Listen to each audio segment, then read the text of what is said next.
I never thought betrayal could cut so deep. I caught her, my beautiful wife, whispering secrets on her phone. I followed her to that secluded park, where they shared stolen moments. My heart shattered when I saw them through that cafe window. I confronted her, rage boiling inside me in our once happy home. It wasn't just her infidelity, it was the lies, the deceit. I followed him to the mountains, axe in hand, ready for revenge. The confrontation turned violent, but justice felt empty. The police arrived and the truth unraveled. This wasn't just a story of betrayal, it was a descent into darkness. It had been a tough year for Tracy McMahon. Just 12 months ago, everything was fine. But when she turned 30, life's responsibilities started to feel too much. She missed her days as a student and her hometown, Grants Pass. She didn't like living in San Francisco. Actually, it wasn't the city itself that she hated, but the life she had there. When her dad, Travis McMahon, died 5 years ago, Tracy was heartbroken. She had lost her mother to cancer when she was just 5 years old. After her father's death from a heart attack, she felt alone. Without her Uncle Tanner, Tracy would have been completely lost. Travis was a rich man. His money came from the company he and Tanner had started over 30 years ago. It was a strange company because it didn't have just one main job. Instead, they bought small, independent businesses that offered special services to customers. They would either run these businesses or let other people run them for a fee. They owned car repair shops, fast food places, paint shops, and many other different types of businesses. Because they were very smart, the brothers made hundreds of millions of dollars each year from this mix of businesses. After Travis died, Tanner had to run the entire company on his own. Tanner liked working on the ground and hated the business side of things. He agreed to take over only until Tracy turned 30, when she would then take his place and Tanner could retire. He was a tough man and wouldn't be missed much. Tracy was in her 4th year of getting her Master of Fine Arts at the University of Oregon when she got the news. All she wanted to do was paint and draw. She loved art and never ran out of creative ideas. Even though she owned 26% of McMahon Enterprise, she mainly lived off the interest from a $28 million fund her father had set up for her. She had no trouble living on $12,000 a month. In fact, just like her father, she saved more than half of her income each month. She didn't need or want the trouble of running a business, especially one that was forced on her. McMahon Enterprises rented the 10th floor of the Bank of America building. Most of the work involved paperwork, which meant computers and people to use them. As the CEO, Tracy oversaw a board of 8 members. These 8 members made almost all the decisions for the company. Tracy's job was to approve what they decided. The company worked fine until a few months ago. The board had 7 men and 1 woman. Andrea Stiles was in charge of the personnel department but seemed more interested in Tracy than her job. Tracy was flattered but wanted Andrea to focus more on work. Todd Werner, younger than Tracy, managed the computers for the main office and other business spots. Tracy liked Todd and felt he was the only one she could trust. Todd had no special interest in Tracy, and she liked that too. The other 6 board members were older men who had been there forever. They didn't hide the fact that they resented Tracy for being the chairperson. They believed they were better suited for the job. Their unofficial leader was Darian Tremble. Tracy didn't understand how Andrea fit in with the old guys, but she knew Todd wasn't part of their group. Weekends were the only thing that kept her balanced. She spent her free time in Oregon doing outdoor activities like mountain biking, rock climbing, and parkour. She went on a few dates and had some casual relationships, but nothing serious. In San Francisco, exercising was harder to fit into her schedule. Urban parkour was tougher than she was used to, but it kept her in shape. 3 blocks from her office was the Heritage Bike Shop, run by Tiny Morgan. Tracy visited one day when she was really bored at work. It was a big place with property prices sky-high in the area. Most of the bikes were old Harleys and Indians. There was a Vincent Black Shadow next to an Ariel Square 4 and some old BMWs. It felt like a museum. Tracy had learned to ride years ago on a Honda Rebel 250, so she liked the smaller bikes in the shop. Most people wanted the bigger machines, but Tracy thought the 883 Sportsters were just right. A week later, a nice black Harley was parked next to her 1980 RX-7 in the condo basement. She rarely used the Mazda, preferring to take cabs or cable cars in the city. She rode her bike every weekend. Tracy rented the condo because it was close to Japantown and only a block from the cable car line. She could get all the sushi she wanted and had easy transportation to and from work. The area around Japantown was perfect for her parkour. She always got up early, worked out, and then took a shower before heading to work. As she stood in front of the mirror drying her hair, she made a mental note to consider changing her hairstyle. Long blonde hair was attractive, but it was hard to keep looking good. Because she wasn't looking for a relationship, getting a short, boyish bob haircut seemed like the right choice. She was nearly 6 feet tall, mostly legs. The biking and running kept her lean with no extra fat. She needed a good place in the countryside to run and do parkour. She missed Oregon. Once her hair dried, things went fast. Looking good naturally made it easy to keep a natural look.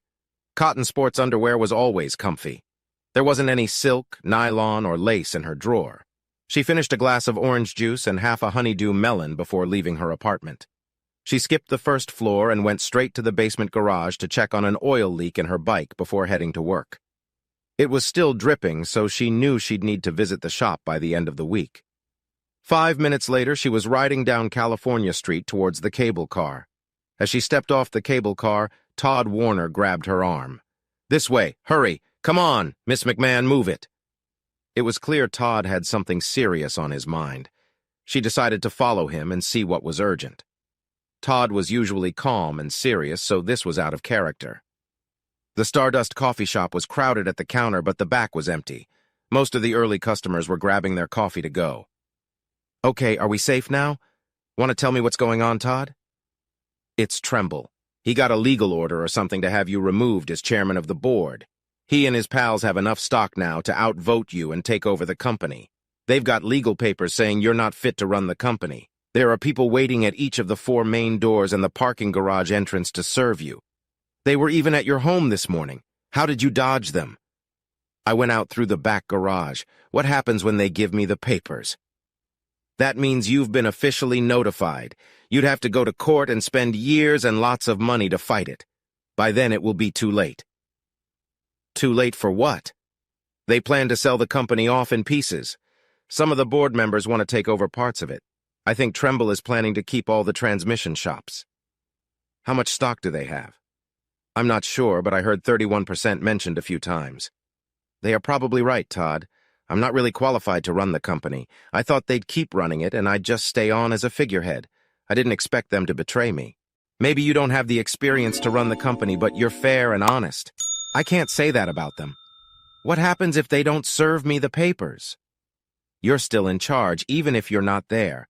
They can't kick you out until they serve you." "Will that stop them from breaking up the company?" "I'm not a corporate lawyer, but I think so. Find a lawyer who can draw up papers to protect the company. Do it as soon as possible. Give me your cell number. I'll call you and tell you where to bring the papers so I can sign them. Put all major decisions on hold until I get back. Can we do that?" "Damn it, Tracy. I'm not a lawyer. I can only try." Todd had never used her first name before. Given the situation, she didn't mind. He gave her his business card with his cell number on the back. "Do you have any cash, Todd?" "About $300. Todd handed her the money, and she thanked him quickly. Todd left through the front door, and Tracy went out the back.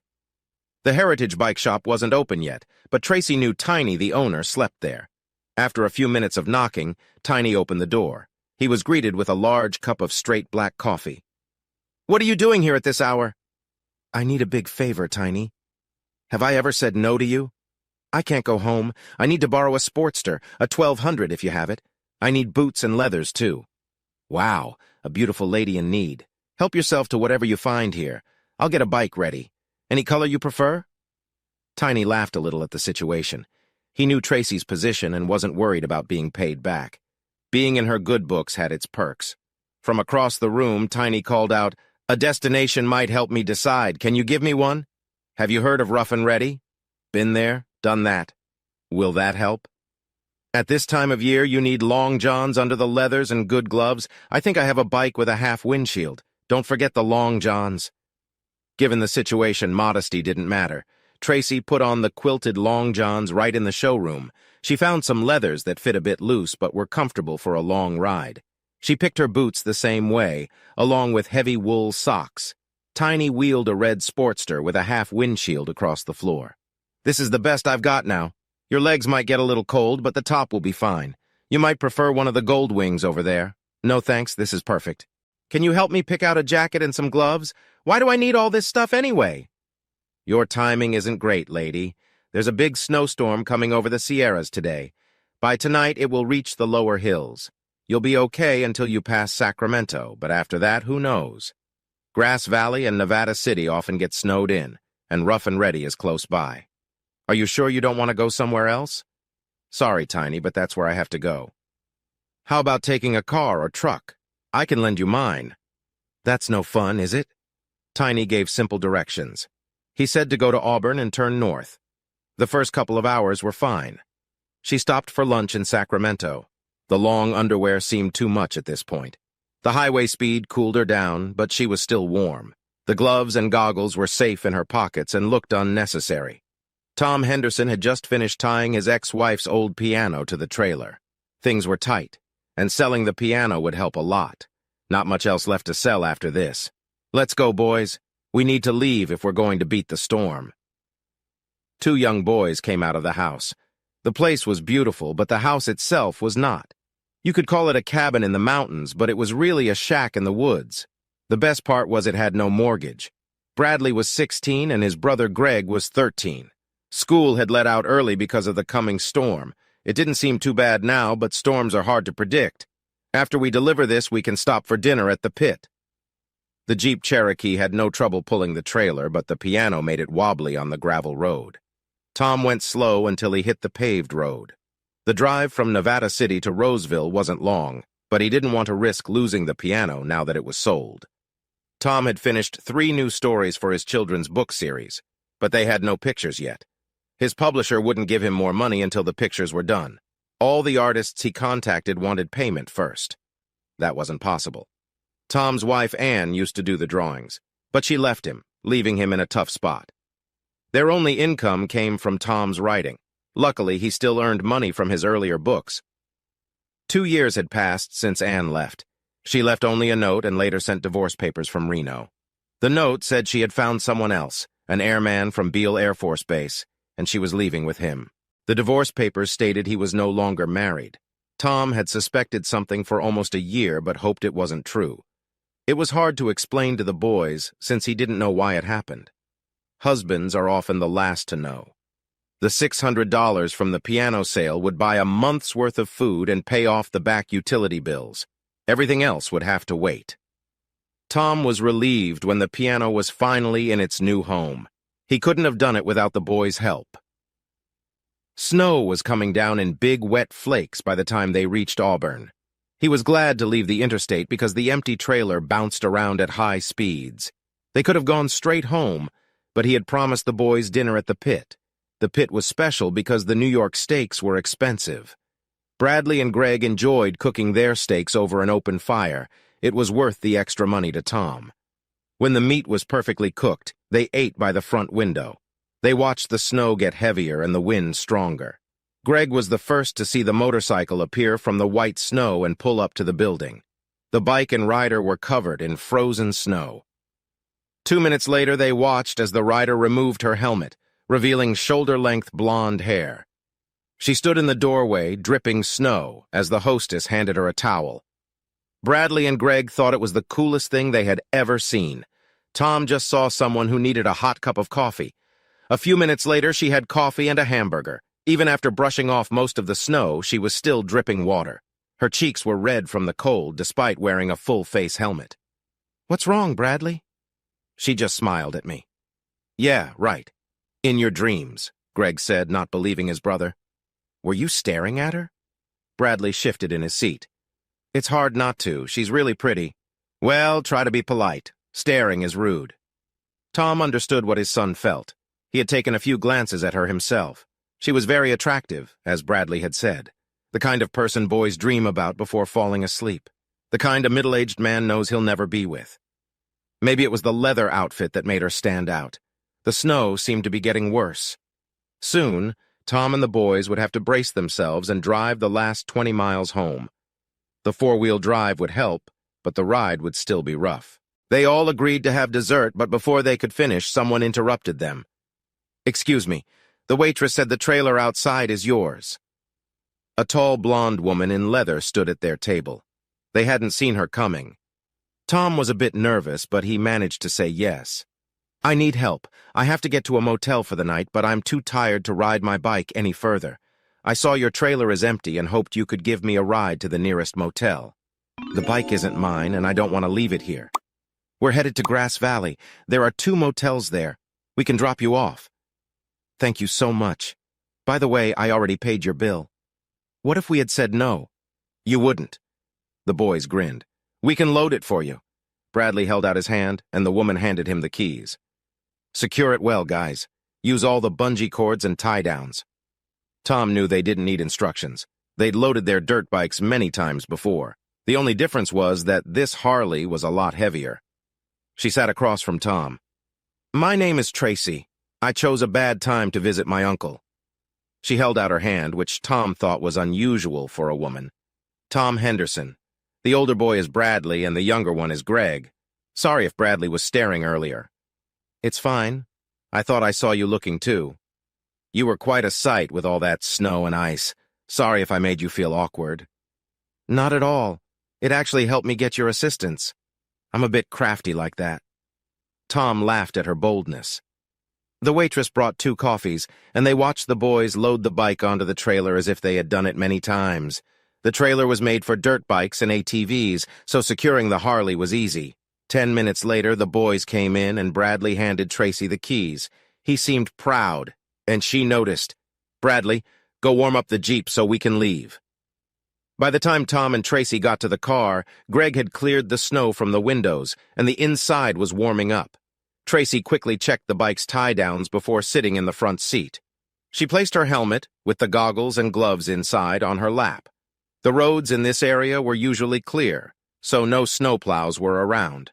By noon tomorrow, most of the snow would be gone, except in shaded areas. Tom drove carefully and avoided braking as much as possible. As expected, both motels had no vacancy signs. Tom pulled over. The snow was falling slower, but the flakes were bigger. "Where were you trying to go?" "My uncle lives in Rough and Ready. I don't know exactly where, and I'm not even sure he's home. I don't have his phone number. I hoped someone there could help me find him." "Rough and Ready is about 4 miles west of here. Our place is 4 miles east in Nevada City.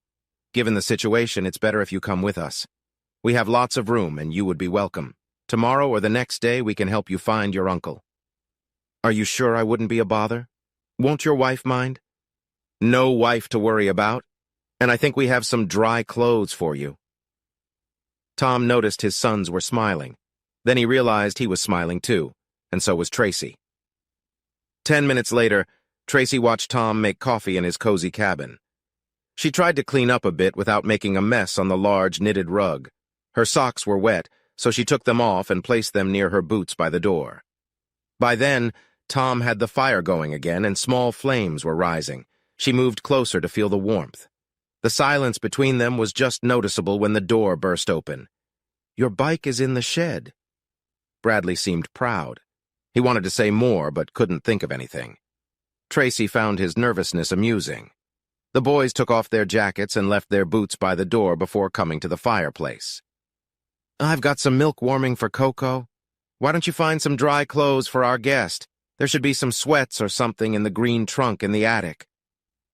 It was the first thing Tom had said since they entered the cabin. "Find some slippers or warm socks, too." The boys jumped up and raced to the storage area off the master bedroom. "What would you like first? Hot coffee or a hot shower?" "The shower for sure. I'll enjoy the coffee more after warming up." The shower was hot, and Tracy enjoyed it much longer than usual. The last part of her trip was tough, and she was just starting to feel it. The hot water made everything better. When she stepped out, she saw her clothes were gone and replaced with olive green sweats and wool socks. On top of a big towel was a simple hair dryer.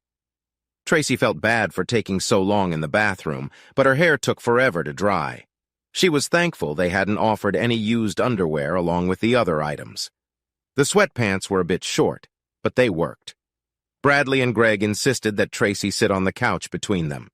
Tom handed her a mug of fresh coffee before she even got settled. "Your clothes are in the washer. They should be dry in about an hour. Sorry for taking them while you were in the bathroom, but it seemed like the best thing to do.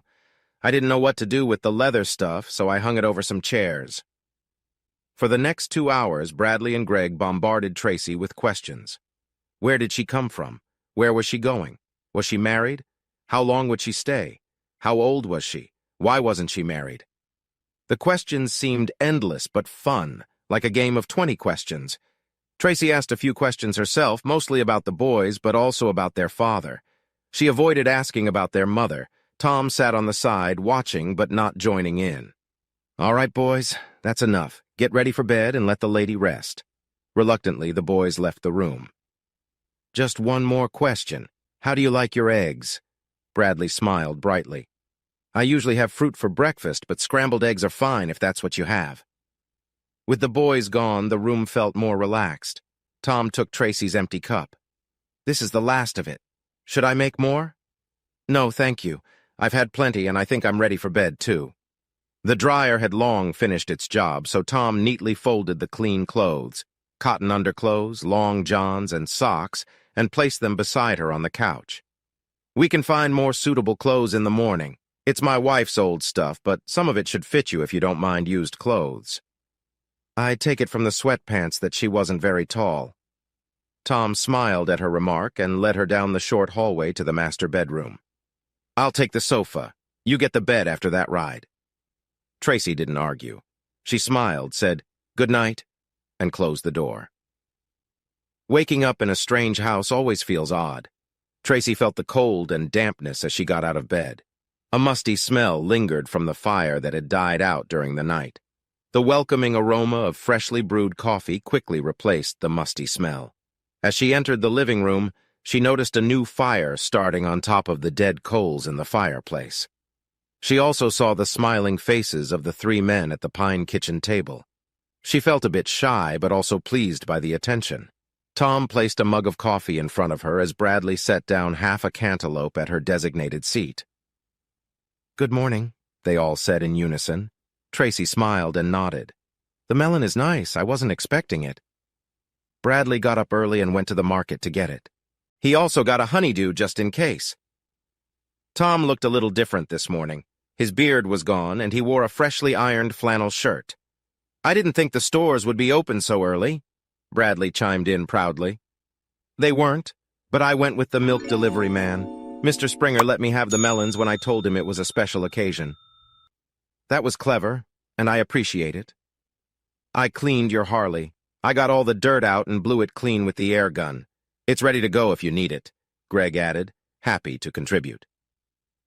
Tracy was just starting her breakfast when the school bus honked.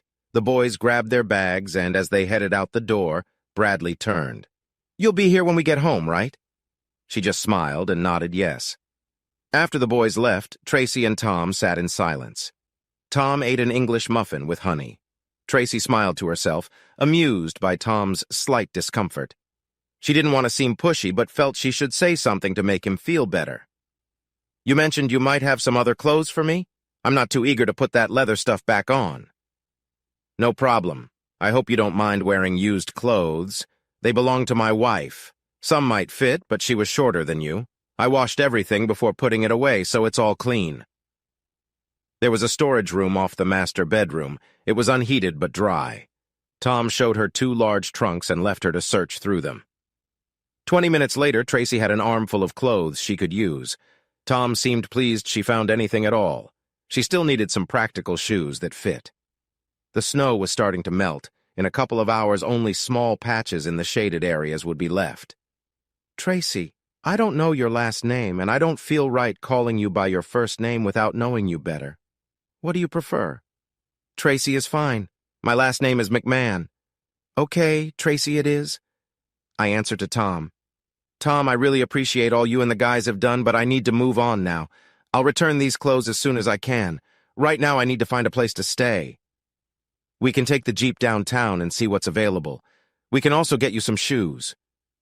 Tom didn't really want her to leave. Anne's clothes fit Tracy just enough to be decent, but they didn't really suit her. Even though she looked a bit like a bag lady, Tom still thought she was pretty cute. Cute felt like the right word. If he thought of her as beautiful, he'd be too nervous to talk to her. She had to be cute for now. The sun was bright, and the sky clear as they walked to the car. It was a big change from the previous day. The bell-bottom jeans were a bit short, but since the waist was loose, it balanced out. The sweater covered her midsection, which she preferred. There was nothing wrong with her torso, but she felt better not showing it off. She was looking forward to getting new shoes. It was a short drive to town. Are you sure you wouldn't be better off staying with us? The boys and I enjoy having you around. Tracy felt at home with the Hendersons, but staying longer could get complicated. She smiled at Tom's offer as she thought of a way to politely say no. The problem was, she wasn't really sure she wanted to say no. I'll make a deal. If I can't find my uncle or he's not around, I'll think about staying with you a bit longer. They were quiet for a few minutes. I might take a while picking up some things. Could you drive down to Rough and Ready and see if anyone knows where Tanner might be? Do you have an address or phone number? I only know his name, Tanner McMahon, and that he's somewhere in the Rough and Ready area. Oh, look, Tom, can you drop me off there? The building was old, but the sign out front was new. Sierra Outfitters was exactly what Tracy needed. Are you sure? The boys and I checked it out when it opened. They have good stuff, but it's expensive. Some guy from San Francisco took over the building about 6 months ago. As she jumped out of the Jeep, Tom waved and shouted, I'll be back in about an hour, okay? Make it 2. The store was perfect. It was like Cabela's mixed with Land's End. Tracy felt at home. The selection was small, but exactly what she needed. Good morning. Can I help you? Tracy could tell this guy was from San Francisco. She wasn't one to stereotype, but this was obvious and a nice surprise. She wouldn't have to deal with someone who looked down on her. I think I need a cart. Hi, I'm Lance, and I'll be your personal cart. He held out his arms and smiled, but not in a snarky way. She liked Lance, but doubted it was his real name. Nobody names their kid Lance. Okay, let's get started. First, I need some parkour shoes. I have a nice selection of Ariakis on the side wall. I'm sure we'll find something that works for you. That was the start of a fun shopping spree. By the time 2 hours passed, Tracy had a big pile of items. She had a complete wardrobe and some extras she couldn't resist. During that time, she got Lance to admit his real name was Brian. He moved from the city when his mom had a stroke. Brian's partner, a practical nurse, was helping take care of her while Brian ran the store. He missed his old life, but was glad to be home. The bill was over $4,000. Good stuff costs money. Tracy pulled out her American Express card, but stopped. If someone was looking for her, they could track her card usage. She hesitated before handing it over. Is there a problem, Miss McMahon? You know who I am? Why didn't you say something? I didn't think it was needed or appropriate. If there's something wrong, I'd be glad to help. The offer to help was appreciated, but Tracy didn't know what kind of help she needed. She noticed Tom parking the Jeep and quickly looked for a solution. Before she could speak, Brian said, You don't have to pay now. Take the things and pay me when it's convenient. Are you sure? Miss McMahon, I trust you. Are you almost done? Tom asked with a smile, looking at the large pile of packages. Would you mind taking these to the car while I pay for them? No problem. Tom grabbed an armload, but it would take several trips. When he was out of earshot, Tracy wrote a number on a piece of paper for Brian. Call this guy in San Francisco and have him bring you $10,000 in cash as soon as possible. I'll pick it up here. Don't mention my name. Please don't tell anyone you saw me. Brian was intrigued, but flattered that Tracy trusted him. As she picked up some bundles, Brian handed her a business card. I'm not trying to get into your business, but if you're trying to stay under the radar, I suggest a new hairstyle and dye job. The card was for a nearby beauty shop. Your privacy is safe with me, he assured. Tracy gave him a silent thank you with a nod as she and Tom carried the last of their bags out. I'm sorry. I got caught up in it. Your wife's clothes were nice, but these will fit better and won't remind you of her. Tom discovered where Tanner McMahon lived. Tanner was on a week-long trip to Mount Shasta for fishing. He loved the mountains and enjoyed catching brook trout. Tom got this info from the housekeeper, though he wasn't sure if she was telling the truth. After grabbing some burgers, they drove to Rough and Ready so Tracy could see for herself. Tom parked on a quiet road. About 100 yards away, up a hill, stood a big stone lodge partly hidden by pine trees. The gravel driveway up the hill was overgrown. It wasn't exactly welcoming, but it wasn't shut to the world either. As they walked closer, the house seemed even bigger. It was much larger than what one old man needed. Tracy smiled, finding it opposite of what she knew about Uncle Tanner. It was a lovely home. Before they reached the front porch, the door opened. A middle-aged woman came out wearing jeans and a flannel shirt, looking out of place with her gray hair and sturdy frame. "My goodness, it's Tracy McMahon.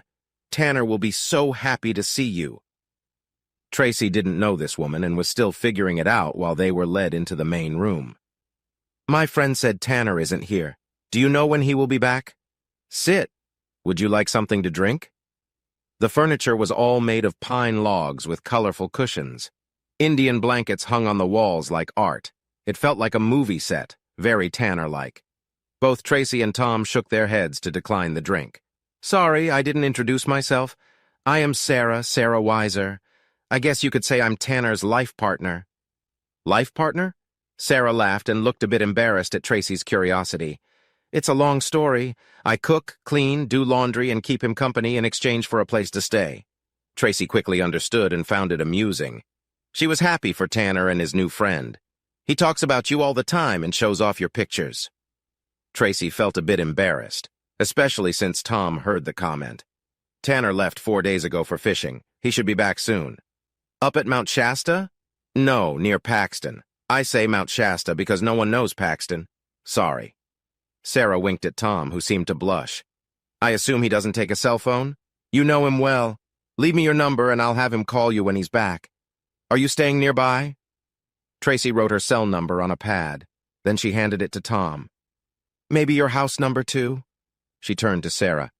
"I'll be staying with Mr. Henderson for a few days in Nevada City, so I'll be close." They all stood to leave, as if on cue. "I hope you and Mr. Henderson can join us for dinner when Tanner returns." "Sure, Sarah. We'd love to."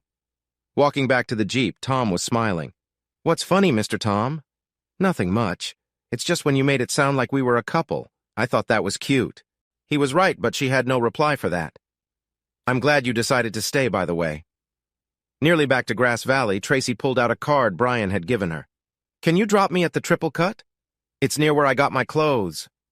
"I know the place. How long will you be?" "A couple of hours. Can I call you?" "Bradley will be home from school. I'll send him to pick you up. He'll like that."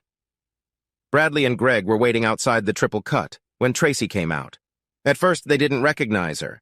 It wasn't the new clothes, but the short haircut with a hint of red. She jumped into the front seat and buckled up.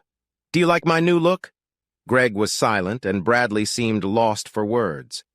"Before, you looked sort of stylish. Now you look more like a mom." "Is that good?" Greg finally spoke.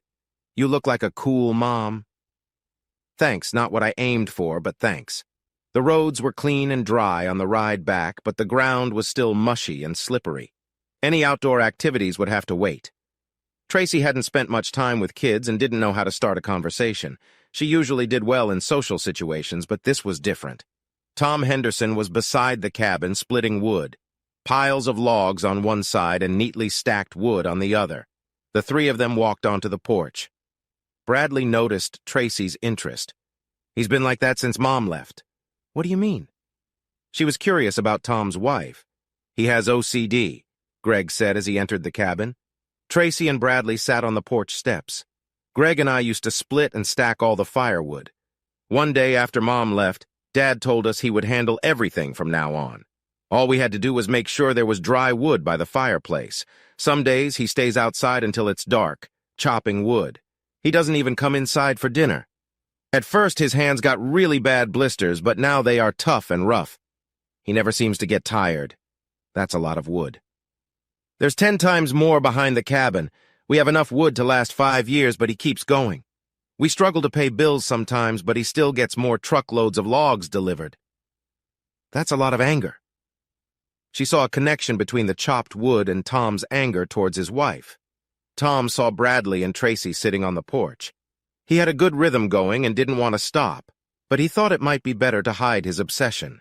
He hoped it wasn't too late. Nice haircut. She felt happy because he seemed sincere. It wasn't what she was looking for, but she appreciated it. I'll start the chili. Bradley seemed eager to leave Tracy and his dad alone. He does most of the cooking. It's not very good, but it fills us up. I've been here just a day and 2 people already recognized me. I thought I needed to change how I look a bit. I don't want to be nosy, but why did you have to do that? At this point, Tracy felt it was okay to share a bit of her problem. There were some bad people trying to take over my dad's company. To do that, they needed to serve me with some legal papers. I came here for 2 reasons, to avoid them and to get my Uncle Tanner to help me. He helped start the company with my dad years ago, so I guess you could say I'm hiding out. Sounds interesting. Must be nice to have a little thrill in your life. Tom? Yes? You smell bad. You should take a shower before supper. He laughed. You're right. I promised to smell better by supper time. While Tom showered, Tracy took off all the tags from her new clothes. He had emptied out a whole dresser for her, more than she needed. There was a new toothbrush and hairbrush on top of the dresser. She felt welcome. The best part of the evening came after supper from Greg. You said last night that you were a trasseuse. I couldn't find it in the dictionary. What is it? It's French. Do you have a computer? Yeah. Look it up on the computer and tell me what it is. Tracy and Tom were alone quickly as the boys rushed to the computer. Wow, you're like a sneaky school teacher. That's not what Greg called me earlier. Should I worry about what my son said? No, of course not. He said I looked like a cool mom when I came from the hairdresser. Well, I apologize. You aren't old enough to be a mom. You rascal.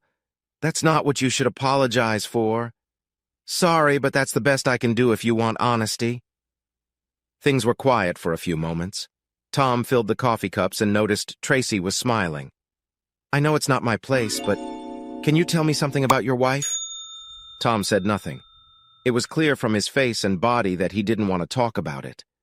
I'm sorry. I didn't mean to bring up a bad memory. I won't mention it again. The silence felt awkward. That's okay. It's hard for me to talk about. Anne left 2 years ago without a word.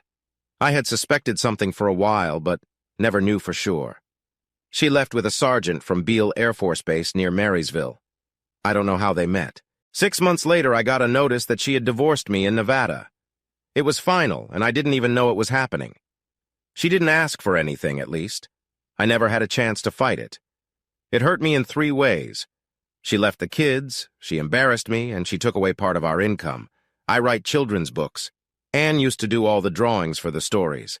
Now I take out my anger on the poor logs in the backyard every day. Have you heard from her since? She sends birthday cards to the boys, usually with $10 inside, that's all. I don't know where she is now. Do you think she'll come back? God, I hope not. Tom started to pick up the coffee cups just as the boys came back. Can you teach us? Can you show us how to do parkour? Greg seemed more excited than Bradley, but both were interested. Tracy was impressed. Did you find a list of the moves? Bradley held up the printed sheet. Tracy stood up. Tom, the boys and I need to talk for a few minutes. Could you make some fresh coffee? Tom smiled. Making her happy was his top priority. Tracy sat on one of the bunk beds facing her 2 eager students. Tonight, study all the moves. Tomorrow after school, go to Sierra Outfitters and look for Brian. Ask him for shoes and gloves. Tell him to put it on my bill. Don't tell your dad. Once you have the right gear, we can start. Her words were met with a serious silence. She looked at them with confusion. What? I'm sorry, but Greg and I won't do anything without telling our dad. We'll get the shoes and gloves, but we won't keep it a secret. It all made sense. Trust kept the family together since their mother left. Without trust, there was no family. My bad. I wasn't trying to be sneaky. I just thought he might not like the idea of me buying something like that for you. I didn't want it to seem like charity. We can do it if he says it's okay. Tracy's embarrassment was interrupted by a voice from the doorway. It's all right, guys. I think it would be fine if Miss McMahon got some equipment for you. Of course, I expect her to stay until you both learn how to use it properly. Tracy was amazed at how easily Tom had calmed a tense situation. She knew now that he wanted her to stay, and she wasn't unhappy about that. She felt comfortable here. She felt comfortable with Tom. The boys high-fived each other as Tracy left the room with a big smile. Well, that was embarrassing. I apologize for trying to get your sons to do something behind your back. I assure you it will never happen again. Don't worry too much about it. Sometimes keeping a little secret can be fun, though this wasn't one of those times. Are you mad at me? Absolutely not. I'm glad you care enough to help them. They need something like that. We are slowly turning into a pretty gloomy group. And what can I do to brighten your day? Tom handed her a steaming cup. Let me keep making coffee for you and pay you back for the shoes and gloves. Tom and Tracy both put their feet up on the coffee table at the same time and laughed. The next few moments of warm silence were finally broken when Tom asked if she wanted to watch a movie. They both fell asleep on the couch before it was over. It had been a busy day. Tracy was awakened by the giggles of the two boys in the kitchen. Somehow, she and Tom had ended up side by side on the couch. With a sheepish grin, she got up and made her way to the bathroom. She noticed the glee from the kitchen as she left and realized she was also smiling. Tom was helping the boys when she returned, and he had a playful look on his face. He smiled, but didn't say anything. A few minutes later, the school bus horn was blowing. It was going to be another busy day in the foothills. Tracy noticed that she and Tom worked well together in the house. The morning routine and chores were done without any awkwardness. They moved around like they had been doing this for years, even though it was only the second day. The new clothes were a blessing. She carefully put the leathers and boots away in case she needed them later. Tom seemed a little sad when Tracy left the house for a run. He watched as she started down the road, as if he was worried she wouldn't come back. She glanced back and smiled to herself. She would be back, and he would be smiling again. After running for a while, she cut off into the woods. The rocks were just what she was looking for, but the ground was still mushy from the melting snow. It would be a day or two before she could bring the boys out. Today, she could scout out some good training spots and get a little workout herself. The rocks were dry enough that she found a few great places to do different types of vaults. In 20 minutes, she was ready to head back to the house without returning to the road. It was a great place to work out. While she was heading back, she wondered who owned this land. It was too rough to build on, but she liked it. Tom was splitting wood again when he saw her come out of the woods at the back of the property. Tracy slowed to a walk as she crossed the clearing. He had his shirt off, and she noticed how strong his forearms looked. She wondered if the constant exercise had built up his heart and lungs as well as his muscles. I hope to go downtown for lunch, Mr. Henderson, but it looks like we both need showers now. I don't know which of us is sweating more. Tom set down the axe and sat on his chopping stump. We could save time by showering together. It was the first time he had made a joking remark like that. Tracy was hoping he would loosen up a bit so she wasn't upset. If we did that, I'm afraid we'd never get to town. She started towards the house, then turned with a little smile. Thanks for the offer, though. Tracy was just finishing her shower when she heard the phone ring. A few moments later, Tom knocked lightly on the door. Tracy, Sarah Weiser is on the phone. Do you want to take it or call her back? She didn't bother answering, but just opened the door with a towel wrapped around her. Her host had a hard time hiding his sheepish grin. She found she enjoyed teasing him, though she knew it was more like playful banter. Hi, Sarah. Do you have good news for me? Your uncle is on his way home right now. He was hoping you and your friend could come for lunch. Any time between 12 and 1 would be fine. My friend and I will be there if he doesn't take too much time in the shower. Tracy heard a slight laugh from Sarah at the other end. Okay, we'll see you soon. Tracy clicked the phone off and smiled at Tom. Hurry up and take your shower because we have a lunch date. She glanced down at his worn-out shoes. Maybe you better make that a quick one. It was a nice lunch. Tanner made Tom feel comfortable, and Sarah was the perfect hostess. Tom and Tanner chatted about simple things, while Sarah and Tracy cleared the table. Then, as if planned, Sarah took Tom outside, and Tanner and Tracy went to the den. For the next hour, Tom got a complete tour of the McMahon property. The property was much bigger than Tom expected, even including the land across the road. Sarah was fun to talk to and kept him engaged while Tanner and his niece worked through their business. Tom didn't feel left out. In fact, he was glad not to be involved in whatever had brought Tracy to his doorstep in the first place. Before long, Tracy and Tanner were back on the front porch. She and Tom thanked their hosts for lunch and then headed home. "You look happy." "I guess things went well with your uncle," Tom said. "Yes, everything went great. My dad was a better businessman than my uncle, but Tanner is tougher. If anyone can fix this mess, it's him." "You know, I have no idea what you're talking about," Tom replied. "I know, and I appreciate that. You've been very understanding, and I promise to thank you for your kindness." "Wow, I always wanted to get a reward," Tom joked. Tracy was pleased with how things were going with Tom. This wasn't what she had planned, but it was turning out to be a lot of fun. She wasn't in a hurry to go back to San Francisco. "Tom, I need to stop by Sierra Outfitters and a grocery store on the way home. I promised the boys spaghetti for dinner." Brian smiled as Tracy walked into the shop. He reached under the counter and handed her a manila envelope. "Your friend didn't stay long. I tried to get him to stay for dinner, but he said he had to go back to the city. He also thought someone might have followed him." "Oh no, is that why he left so quickly?" "Yeah, he said he was going to drive around to lose them, but it could have been too late." Tracy opened the envelope and paid Brian what she owed, plus an extra amount to thank him and cover the boys' purchases. She told him to expect the boys later. He was happy for the extra business and money. Once home, it took Tracy about 10 minutes to get the sauce started for dinner. "Tom, while the sauce is simmering, why don't you show me what you do, or used to do, for work?" Tom seemed a bit hesitant, but showed her his workspace. He had a table where he wrote stories, and his late wife had used it to draw the pictures for his books. The drawings were simple, but matched the stories well. Tracy started thinking about how she could recreate the illustrations without losing their charm. She had all the materials she needed, and anything missing could be found nearby. The problem was how to suggest this to Tom without upsetting him.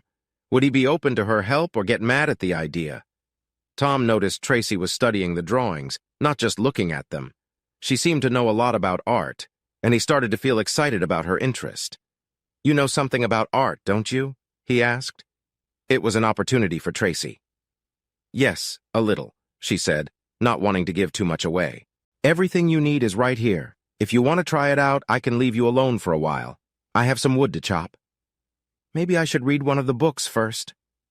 Tracy wanted to sit on the porch and read, but decided to stay inside. Tom's constant wood chopping outside was distracting. She needed to find a way to make him stop without directly addressing it. 30 minutes later, she went back to the workroom. She tried to ignore the sound of the axe as she practiced the skills needed to make good illustrations for the books. If she was to start drawing for his stories, the wood chopping had to stop. Hopefully, her work would be good enough for Tom and his publisher. Every 30 minutes, Tracy stirred the sauce. A little red wine made it taste better. The boys came in, all smiles, wearing their new shoes. They had put them on at the store and ran home. Tomorrow, she'd show them how to get the most out of them. She started boiling water for the pasta and stepped out onto the porch. "You should take another shower if you want to enjoy my spaghetti," she said. She realized she sounded like a wife. This was new for her, but something she felt she could get used to. Tom smiled, picked up his shirt, and walked towards the house. He thought he could get to enjoy this. The evening got quiet after the boys went to bed. A cold bottle of wine that Tom brought out was slowly disappearing. As they both stared into the fire, Tracy spoke first. "Tom, I need to understand why you chop wood all the time. I'm not prying, but it seems very important to you." "I'm not sure. I can't afford professional help, and honestly, I don't think I need it. It's not a compulsion. The boys joke about it, but I think I can stop any time. I'm just really angry about what Anne did to us. That's all I think about when I'm swinging that axe. I don't want revenge, but some closure would be nice." "Is there anything I can do to help?" Tracy asked. Tom smiled at her as he thought about her question. "Yesterday, I spent more time thinking about you than I did thinking about Anne." "That's good, right?" "I don't know. Most of the time, I was thinking about us taking a shower together. I might be replacing my anger with another feeling." Tracy laughed and had to put down her wine glass. "Now you're trying to blame it on me. That's not fair. If I drink any more wine, I'll have to go outside and start splitting logs again." Okay, I get it. She took the glass from his hand, put it on the table, and walked to the bedroom. I hoped to do this when the boys weren't home, but you're being such a pain. We'll have to risk it now. They locked the bedroom door, but the cabin was still small. For the next hour, Tracy helped Tom release all the tension he had, and some of her own. It was exciting for them to stay quiet. Sometimes they had to muffle their sounds with pillows. Eventually, they both fell asleep. Saturday morning came with the smell of fresh coffee and bacon. Tom and Tracy woke up, realizing the boys probably knew what had happened. After getting themselves together, they came out to face the boys, who greeted them with smiles and glasses of fresh orange juice. Today, instead of fruit, Tracy had bacon and eggs for breakfast. The meal was quieter than usual. The adults felt a bit embarrassed, but the boys didn't seem to care. Greg finally spoke. When can we go? We have everything ready. We remember all the moves. How soon can you be ready? Tom and Tracy felt relieved. The boys were more excited about their Parker plans than how Tracy and Tom spent the night. It felt like the boys approved without saying it. 10 minutes later, Tom watched his sons and Tracy jog down the road. As they disappeared around a bend, he wondered if he wanted to take a shower or start splitting wood. The jog down the road was good for warming up. Without a word, Tracy suddenly turned right and started up the rocky hill. Bradley and Greg watched in awe as she jumped from rock to rock like a gazelle. She used her hands and feet to climb, like in a kung fu movie. They had watched all the YouTube videos but were amazed seeing it in person. Are you two just going to watch? Get moving now? Tracy smiled as she watched her students struggle with the new skills. It would take time, but they were eager and fit. She climbed down as easily as she went up. The boys quickly learned the importance of keeping their speed and being brave. Hesitation could cause accidents. They needed confidence. Some exercises required special obstacles, so today they could only practice the moves suitable for this area. After 2 hours of training, they were ready for a break. All three sat atop the biggest rock when they noticed an unexpected visitor. Tracy McMahon, I need to speak to you. He was halfway down the hill, looking up at them. She didn't recognize him and didn't know why he called her name. Through the trees, you could see he was tall with dark skin. He wore an old Western-style coat. What worried Tracy was the sawed-off shotgun in his left hand. Bradley, Greg, follow the ridge and get back to the house fast. Don't worry about me. He won't catch me in the woods, and I won't let him get close enough to use that shotgun. Go. Use what I taught you. As the boys ran down the ridge, Tracy moved the other way. The man tried to follow but wasn't very good at it. He was in good shape but lacked the skills to catch her. She played with him until she was sure the boys reached home, then headed back to the cabin. The boys were smart and avoided danger. When she got to the clearing behind the buildings, she saw Tom splitting wood. He motioned her to go behind the cabin. He seemed very calm, considering the situation. Surely the boys told him about the man with the shotgun. She looked around but didn't see the boys anywhere. A moment later, the man came out of the woods looking taller than she thought. He walked straight to Tom, who kept splitting wood. Where is she? Where is the woman who just ran through here? Tom looked at the man and pointed at his left ear, showing he had a hearing problem. The man moved closer, still holding the shotgun. Tom stopped splitting wood and faced him. I'm sorry? What did you say? I said, where is the woman who just ran through here? The big man felt no threat from Tom, even though Tom held an axe.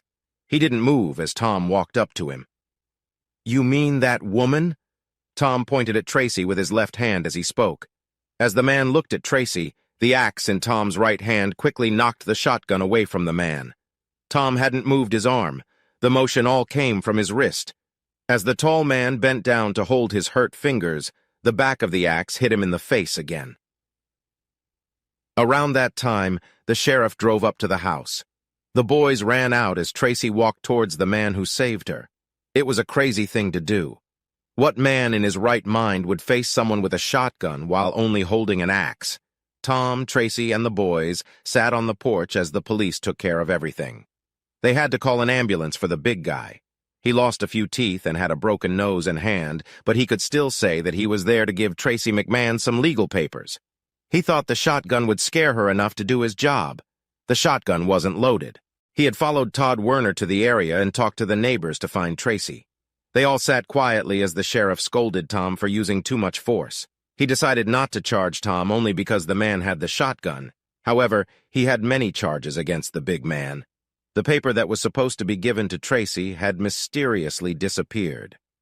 Soon, everyone was gone. Tom asked the boys to make lunch and then asked Tracy to tell him what was going on. Given the situation, she felt she couldn't say no. The grilled cheese sandwiches were ready just as she finished her story. She told Tom almost everything but left out the part that she was very rich. After lunch, Bradley and Greg went to the woods to play.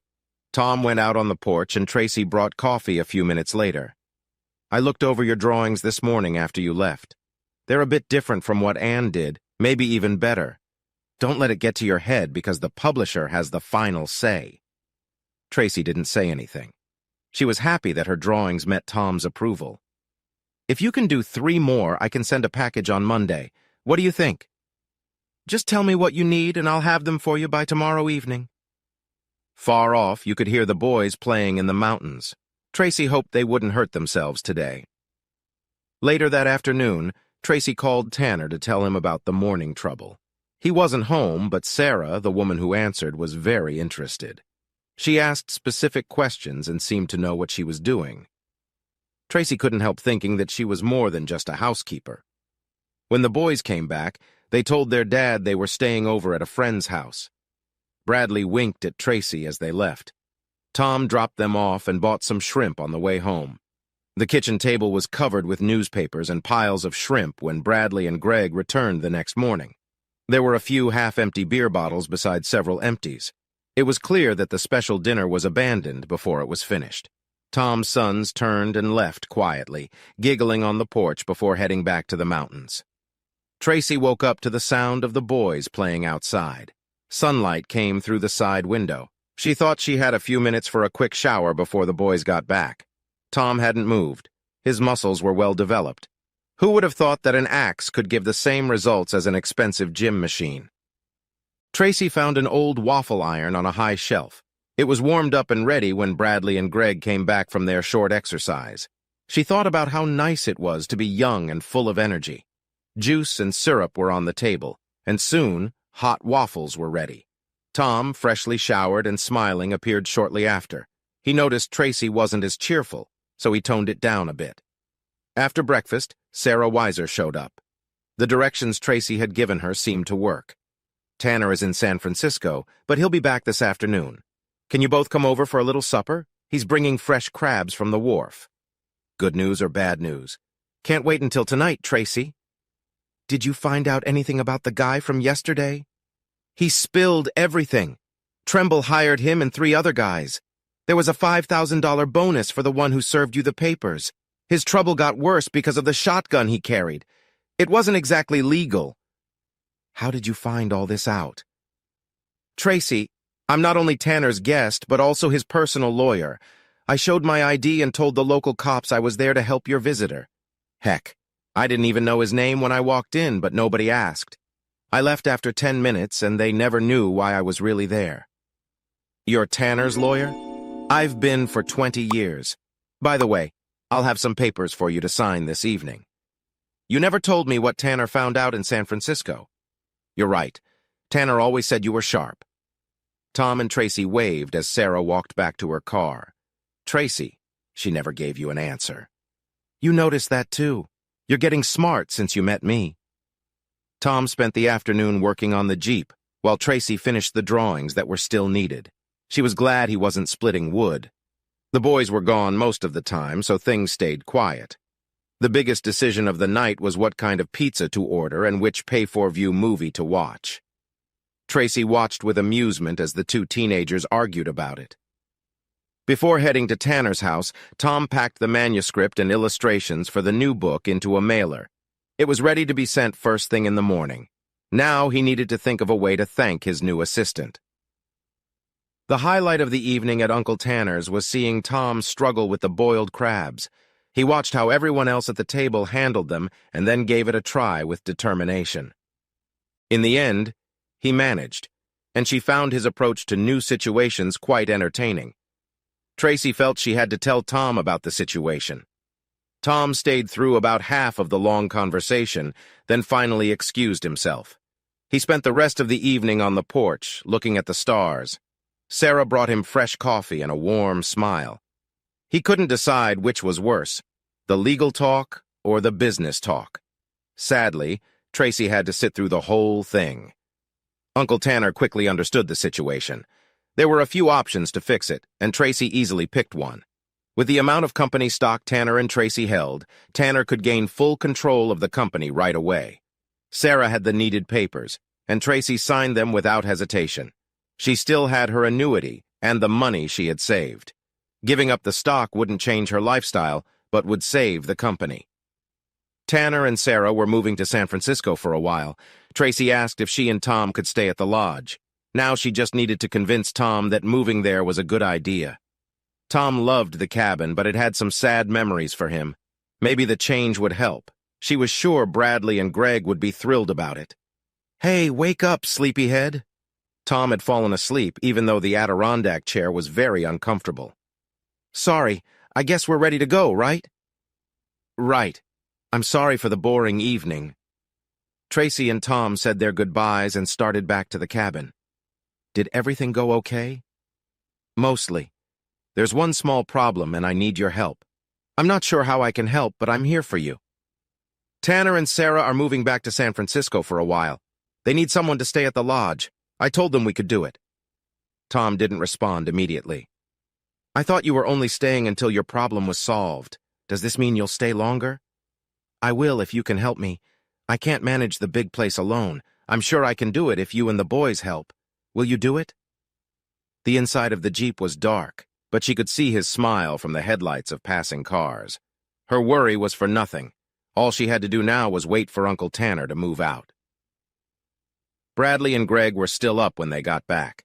They hadn't seen the lodge, but were excited about moving. It meant Tracy would stay, and that was more important than a new house. Tom and Tracy excused themselves and went to bed. She saw the boys giving each other a high five. She didn't feel entirely comfortable just yet, but they no longer had to hide that they were a couple. Tracy got up before the boys and made breakfast. They asked 100 questions about the new house. They would each have their own bedroom and high-speed internet. What more could a boy want? Tom came out just as they left for school. He ignored Bradley's teasing wink. Tom left just before the post office opened. Tracy was surprised when the landline phone started ringing. It was rare for that phone to ring. "Hello, Henderson residents, can I help you?" It sounded old-fashioned, but she didn't know what else to say. There was silence on the other end. She was about to hang up when a quiet voice spoke. "This is Ann Henderson calling. Who are you?" This was the worst-case scenario. Of all the people who could have called, why did it have to be her? More importantly, why was she calling? Tracy's thoughts raced. It had to be one of two things. Either she needed money or she was coming back. The money part didn't bother Tracy. Ann's possible return did. "I'm the housekeeper. And who are you again?" Another pause, as if Ann was struggling to answer. "I'm Mrs. Henderson, Tom's wife." "Oh, I'm sorry. I thought Mr. Henderson was divorced. I wonder why he lied to me about that." "I don't think he really lied. I sent him divorce papers a few years ago, but they were from Nevada and not actually legal. We're still married." "Why would you send fake divorce papers?" "That wasn't my intention. I just didn't do it properly, so the divorce isn't valid." "Why would you do that?" The long pause showed she was having a hard time coming up with a good answer again. "I'm sorry, but that's none of your business. Can I speak to Tom?" "Oh, he's not here. He's at the tax office again. He spends a lot of time there lately." "Why is he at the tax office?" Tracy couldn't help but laugh quietly to herself. Tom was in trouble. He was behind on his taxes for 2 years, both state and federal. He hadn't paid property taxes for 3 years, state and county. His credit cards were maxed out, and he owed money to his publisher for a book he never finished. Jail time seemed likely. I can't believe it. Tom was always so reliable. What happened? You left him and everything fell apart. How could you ask such a silly question? There was silence. Tracy waited a moment. Hello? Are you still there? Yes, I'm still here. What did you want anyway?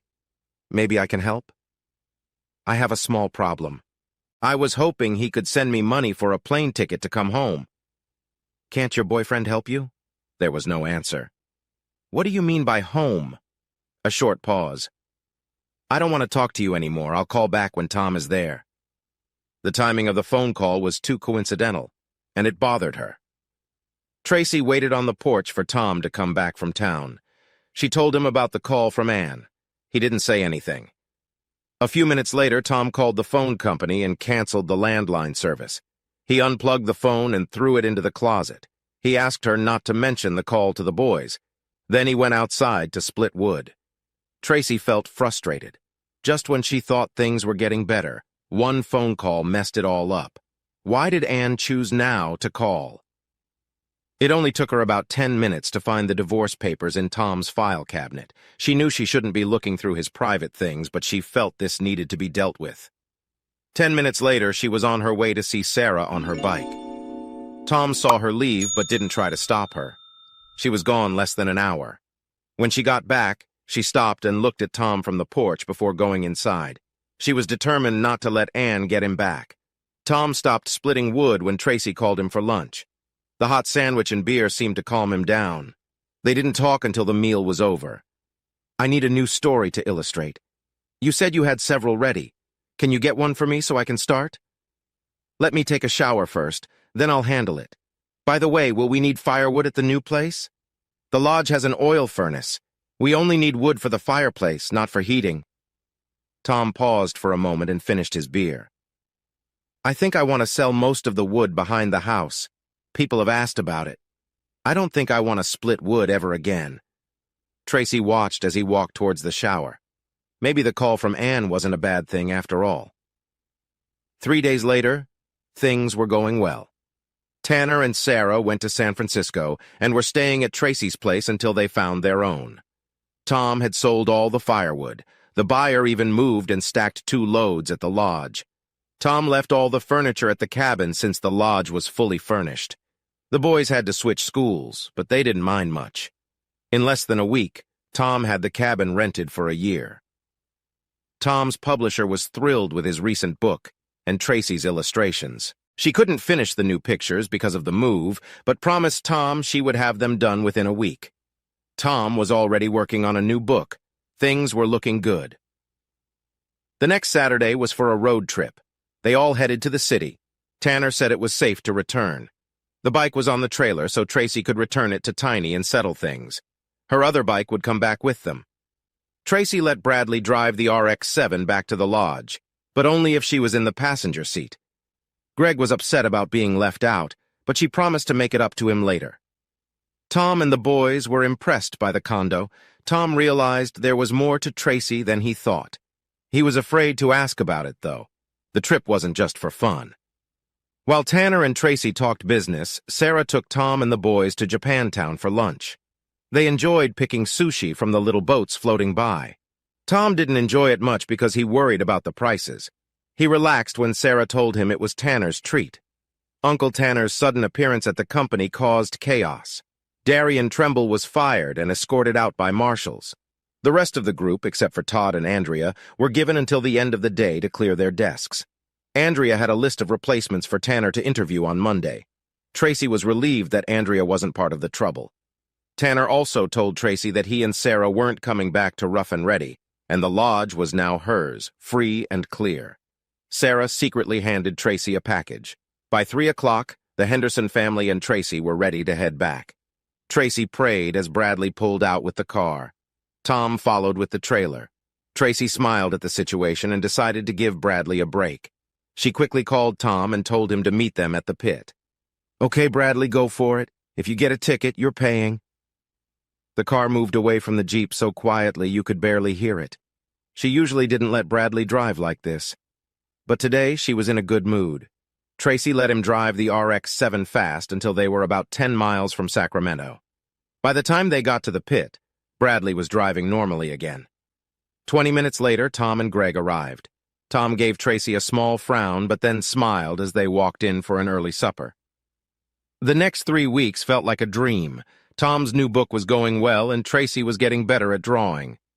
The boys' grades were improving with Tracy's help, and Bradley had his first serious girlfriend. Tracy also had time to practice parkour several times a week, sometimes alone and sometimes with Bradley and Greg. Tom no longer had to split wood. Then, on a Tuesday morning, she showed up.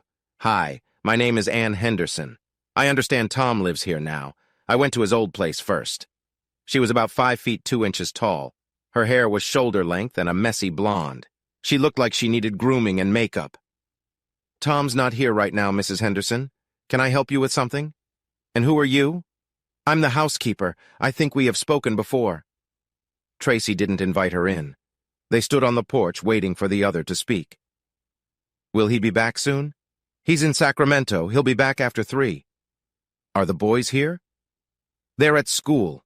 They won't be home until 3:30. The pauses in their conversation were frustrating. "Don't you want to tell me why you're here?" "I just want to get back with my family. I made a big mistake, and now I want to fix it. I need to talk to Tom. He'll understand." "Why do you think that? We are still legally married. We are still a family. The boys need a mother and Tom needs a wife. They needed a mother 2 years ago. Where were you then?" "Like I said, I made a mistake. I'm here now to fix things. You can't fix anything if you keep lying." "Who are you to say I'm lying? You have no right." Tracy glared at her and went inside. She came back with an envelope Sarah had given her. "Let's try this one more time, Mrs. Henderson. If you lie to me again, you'll be off this property so fast you won't know what happened." Anne stood still, not saying a word. "What happened to the man you ran away with?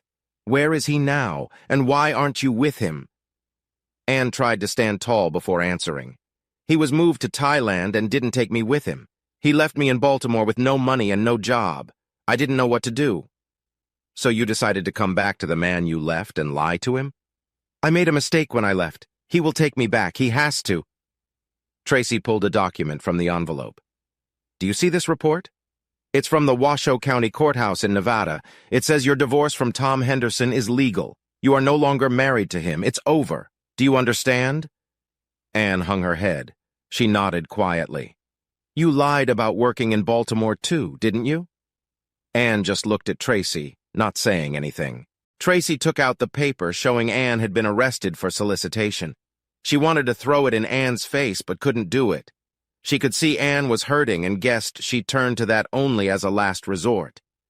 "Anne, do you want to talk about your arrest in Baltimore?" "Oh, God. Who are you? How do you know all this? Does Tom know?" "Tom doesn't know, and the boys don't know. As far as I'm concerned, they don't need to." "What do you want? What am I supposed to do?" "Why did you leave your 2 sons? Leaving for another man is bad enough, but how could you just walk out on those boys?" "Daniel was charming and generous. I met him at an art store in Yuba City. Tom was usually busy, so it was easy for me to get away to spend time with Daniel. He told wonderful stories about his travels. He lived the kind of life I always wanted. I was stuck in a small house in the mountains with a quiet husband and 2 young boys. Looking back, I didn't know how lucky I was. When Daniel got transferred, he asked me to go with him, but alone. It was a very hard decision. The boys were closer to Tom than to me, so I left them with their father.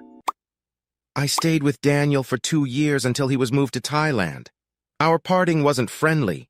He told me he didn't want to take hamburger to a steak dinner. You messed up. Don't I know it? What about the arrest? I worked at a Taco Bell during the day but couldn't pay the rent. I got a second job at night cleaning at an Oriental massage parlor. One night they got raided. I was the cleaning lady and got charged with prostitution along with the others. That's when I called you. Anne, Tom does not want you back. Your sons feel the same way. Believe me, you do not want to face them. They know what you did and how you hurt their father. They love him and will stand by him no matter what you say or do. I don't care what you do. I'm just trying to make it easier for Tom and the kids. What can I do? Where can I go? I can help you out. I can give you some money to start fresh somewhere new. I won't tell Tom or the boys what happened. You can send them birthday cards and a Christmas present every year, but please don't visit. Why should I do what you say? Anne, listen carefully. Your husband is very angry about what you did and doesn't want to see you again. When you called last time, I told him and he ripped the phone out of the wall. That's why I couldn't call him back. They stood quietly on the porch. Anne looked down and shuffled her feet. How much money? I'll give you $10,000 in cash and a ride to the bus station if you promise to stay away. You're a heartless person. Do you know that? Yes, I do. So do you want the ride or not? 2 hours later, Tracy watched as Tom drove up the driveway in a new Subaru Outback wagon. She grabbed a couple of cold beers while he parked in front of the lodge. What took so long? They put the wrong hitch on. I had to wait for them to fix it. Do you like it? They both sat on the porch rockers, feet up on the railing. Of course I do.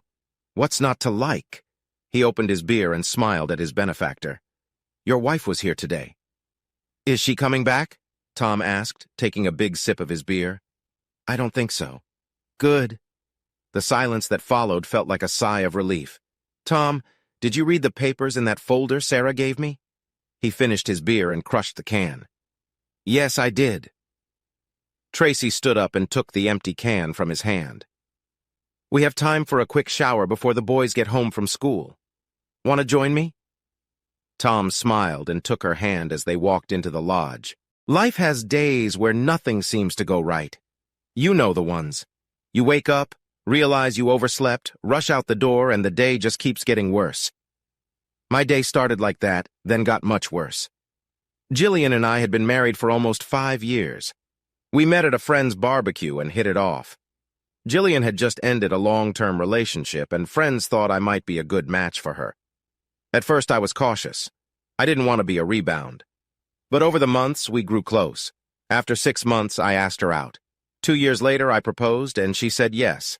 I was thrilled, and until tonight, I thought I couldn't love anyone more than I loved Jillian. Greg, Jillian called out while I was shining my shoes for our evening out. Should I wear the black or beige heels? That's me, Gregory Other, a good guy and a hard-working accountant with my own practice. Tonight, I feel like the biggest fool ever. You look great in both, I said. But the black heels make your legs look amazing. Jillian loved dressing up, but she often struggled with fashion. She'd ask for my advice, and I'd help her look her best. It was one of the things I loved about her. Aside from a bad start, my day at work was tough. We were auditing a big company, and they kept giving us wrong information. Some of it was honest mistakes, but other things were odd. People were trying to expense visits to shady clubs and even drugs as business costs. I was tired and frustrated. Jillian had been excited all week about tonight's reunion. I was annoyed that she didn't notice how tired I was. Usually she would listen and support me, but this week she seemed too focused on the event, making me feel ignored. Tonight was her high school reunion. Not an official school event, but something her classmates arranged at a restaurant and later at a club. I had gone with her last year, and although I got some strange looks, I had fun. This year, after my difficult week, I wasn't as excited. Still, I put on my best suit and tried to be supportive. When we arrived at the restaurant, Jillian was quickly surrounded by her friends, leaving me alone. We sat with our friends, Lena and Mark, who had introduced us. Jillian was her usual happy self, but barely spoke to me. Lena and Mark kept giving me odd looks. During dinner, Jillian and Lena went to the bathroom and were gone a long time. People started leaving for the club. I approached Mark. What's going on, Mark? I asked cautiously. Sorry, Greg. He seemed startled. I'm not sure what you mean. I looked at him seriously. Mark, I swear. I stopped when I saw Lena returning without Jillian. She grabbed Mark's hand, avoiding my eyes. Let's go, Mark. Lena, where's Jillian? I asked, my concern rising. Lena froze, looked at Mark, then around the restaurant, trying to figure out what to say. I'm sorry, Gregory. She went with a group and will meet us at the club. Without telling me, her husband? I asked, feeling angry. Lena, Mark, what's going on? Neither of them could look at me. I had enough. Without another word, I stormed out, got into my car, and drove to the club where everyone was meeting. It was a 10-minute drive, but I made it in 5. When I walked in, I saw my wife Jillian dancing with another man. His hands were all over her, and the way she pressed against him made it clear this wasn't the first time. I felt my life falling apart. People from the reunion started coming in, but no one said a word. I could feel their pity as I stood at the entrance of the club. I don't know how long I watched them, but they didn't notice me. I stood there until I felt a hand on my shoulder. I turned quickly, almost hitting Lena in the face. It's Jillian's first love, Troy, Lena said quietly. I couldn't tell what she was feeling. They grew up together, best friends through school, and dated all through high school. We all thought they'd be together forever until he got a scholarship in the States and they broke up. Now I knew the guy's name. I'd helped Jillian through her heartbreak when he left. "They don't look very broken up to me," I muttered. "He's been back for a few months now," Lena said without much emotion. I looked back at the dance floor. Jillian and Troy were still dancing. Lena kept talking, watching them, and Mark stood behind us. "They are meant to be together, Greg," she said, sounding like a doctor giving bad news. I said nothing. Jillian was so devastated when they broke up. She loved him so much. We never thought she'd meet anyone else, but then you met, and it came together. Lena tried to explain. My fists clenched as the song stopped. We watched as Troy leaned in, cupped my wife's face, and kissed her. My fingernails dug into my palms. The first drop of blood hit the ground, and it was like a spell was broken. Jillian looked around, saw me, and walked toward me. I didn't notice Mark and Lena leave. She walked up like there was no history between us. "Troy was my first love, Greg. We gave each other everything," Jillian said without even a greeting. I stood still. "When he moved for his scholarship, we always said we'd reconnect when he moved back." "I guess he moved back and you reconnected," I said sarcastically, the first words I'd spoken since leaving the restaurant. "Don't be like that," Jillian scolded me. "I know this is hard for you, but Troy and I are meant to be together." "Meant to be together? Jillian, you married me," I exclaimed. She didn't look away. "I'm sorry, Greg, I really am, but we need to divorce. Troy and I are going to get married and have kids. So what was I? A placeholder for the past several years?" I almost yelled. People around us were staring, and the bouncers watched but didn't move. Troy was coming over to us. "Greg, you were never—" She stopped. "I do love you, but you're not Troy. The love you and I have is nothing compared to what Troy and I share." Troy reached us and put his arm around Jillian, a frown on his face. "I take it you're Greg?" he asked, faking concern. "That's Gregory to you," I replied angrily. He nodded. "Okay, hostility, I get that," he said. "You're upset because I'm taking your wife. She's going to divorce you, and we've been together since I got back." He paused. From the look on my face, he could tell I didn't know. Jillian went pale. Troy didn't know me, so once he realized what he said, he pushed Jillian behind him, getting ready to defend himself. "Look, Gregory," he said, trying to calm the situation. "I'm sorry you found out like this. Jillian tells me you've been a great husband, the friend I couldn't be while away. It would be good if we could all be friends. We share a lot of the same friends."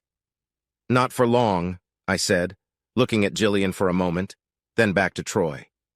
He looked like he was about to say something, so I spoke first. "Let me get this straight," I said, my voice calm but my anger rising. The music paused and everyone turned to us, even the DJ. "You two think you have true love?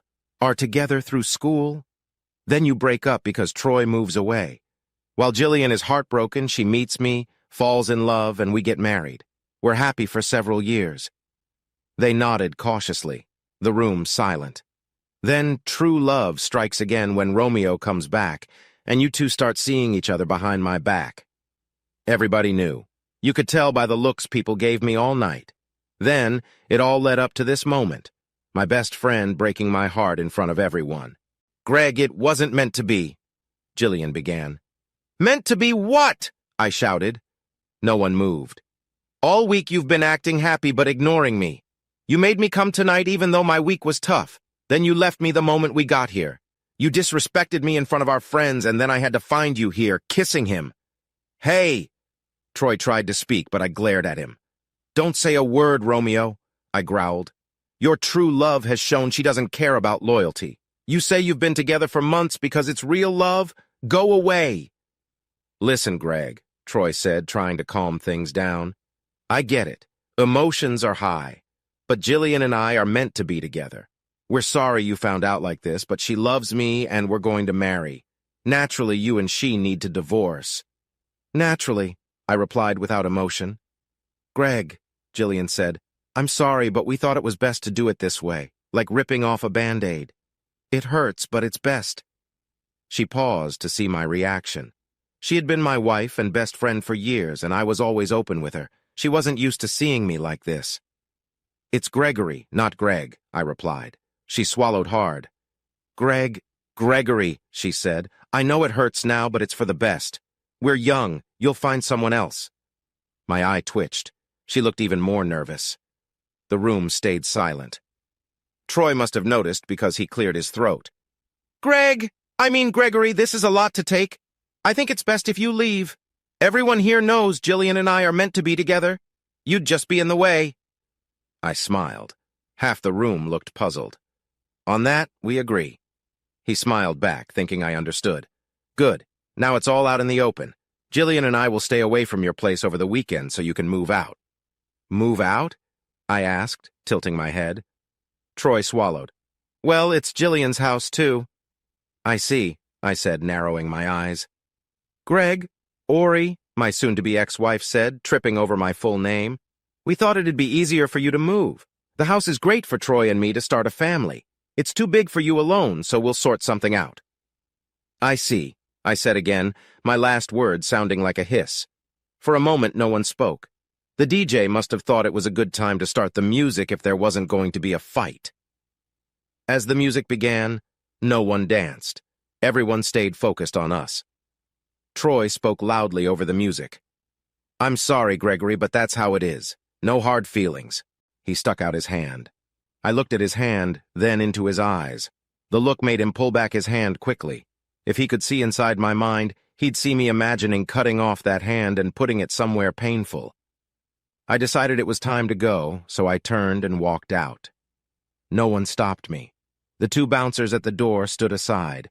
As the doors closed and the noise faded, one of the bouncers asked, "You okay, man?" "No, but who would be after that?" I muttered. "You know," the other bouncer said, "if you wanted to go back and hit that guy, we could wait a few minutes before stopping you." For the first time all day, I laughed. Both bouncers grinned. Tempting, but no. I don't need a night in jail. Both nodded. "Still," the first bouncer said, "I've seen a lot working clubs, but that's one of the coldest breakups I've ever witnessed. Sorry, man." I waved off their sympathy. "Thanks, but I just want to go home," I replied. "And change the locks. Don't let her back in," the second bouncer suggested. I raised an eyebrow, smiling. We talked for another minute, then I shook their hands and headed to my car. On the way home, I stopped at a hardware store. It was late, but they were still open for another hour. I quickly bought new locks, deadbolts, moving boxes, and packing tape. When I got home, I changed the locks and put together the boxes. In a few hours, I had packed many of Jillian's things. I began to feel the weight of her betrayal. I sat down, poured myself a drink, and opened my laptop. I logged into our bank account and started taking care of things. I blocked and canceled our joint credit cards. I opened a new account and transferred half of our savings into it. It would take a few days for everything to settle, but I had some cash on hand, so I could wait. The sugar from the Coke and the rum gave me a boost of energy, so I opened our legal folder. Inside, I found several important papers. The ones for our house, 2 properties we had bought, and the prenuptial agreement we signed before we got married. Now, you might think there was a clause about cheating, but no, there wasn't. The prenuptial was mostly to protect my business assets. When we started dating and then got married, I had just begun my accounting business. I had some smart mentors who gave me good advice. We made sure my business and any related companies were in my name only. Both Jillian and I signed that prenuptial agreement, which stated that my business, other accounts, and its subsidiaries were out of bounds in case of a split. Looking back, I'm sure Jillian agreed easily because she planned to cheat on me someday. But she had no idea how costly that would be for her. That night, I slept fitfully, but I managed a few hours before deciding to go out for breakfast. I drove around until I found a great place that mixed Asian and Australian food into tasty breakfast dishes. I enjoyed an extra strong coffee while I wrote an email to a friend at a law firm my company works with. I explained what was happening and asked him to prepare for a divorce. He called me in half an hour, shocked. I told him everything. He said he could file the papers on Monday and would refer me to someone in his firm who could help. He also expressed how sorry he was. I stayed at the cafe for another hour, browsing the web on my laptop and feeling a bit sorry for myself. When I got home, Mark and Lena were in the driveway. They got out of their car as I parked. Greg, where—" Lena began. I raised my hand to stop her. "Gregory," I said. "Sorry?" Lena repeated. "My name is Gregory. Only my friends call me Greg," I said flatly. "Listen, buddy," Mark started, trying to sound nice. "We're sorry about last night. That is not how—" I raised my hand again, and he stopped, just like Lena. I looked at a tree across the street. It had a broken limb from a recent storm. The branch had fallen on a carport but missed the house. Staring at it, I felt like the tree. Losing Jillian felt like losing a part of myself. When I looked back at Mark and Lena, tears were running down my face and anger blazed in my eyes. "Don't, Mark, don't you dare make excuses," I spat. "You knew she was cheating on me for months and you said nothing."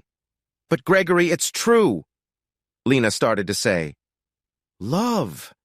I cut her off, my face wet with tears. "Don't give me that nonsense. True love doesn't stab you in the back. True love cares for others and doesn't leave them or humiliate them in front of a crowd." I thought Jillian and I had true love. I never doubted her. I loved her so much, I'd have given her anything.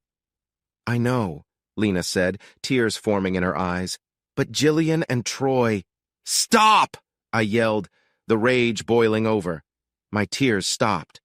"Stop," I said quietly. "Lena, I don't want to hear about Jillian and Troy. I don't care about their love. I've wasted years of my life on a lie." 7 years, Lena. Years of being there for her, helping her with her problems, planning a family, talking about growing old together.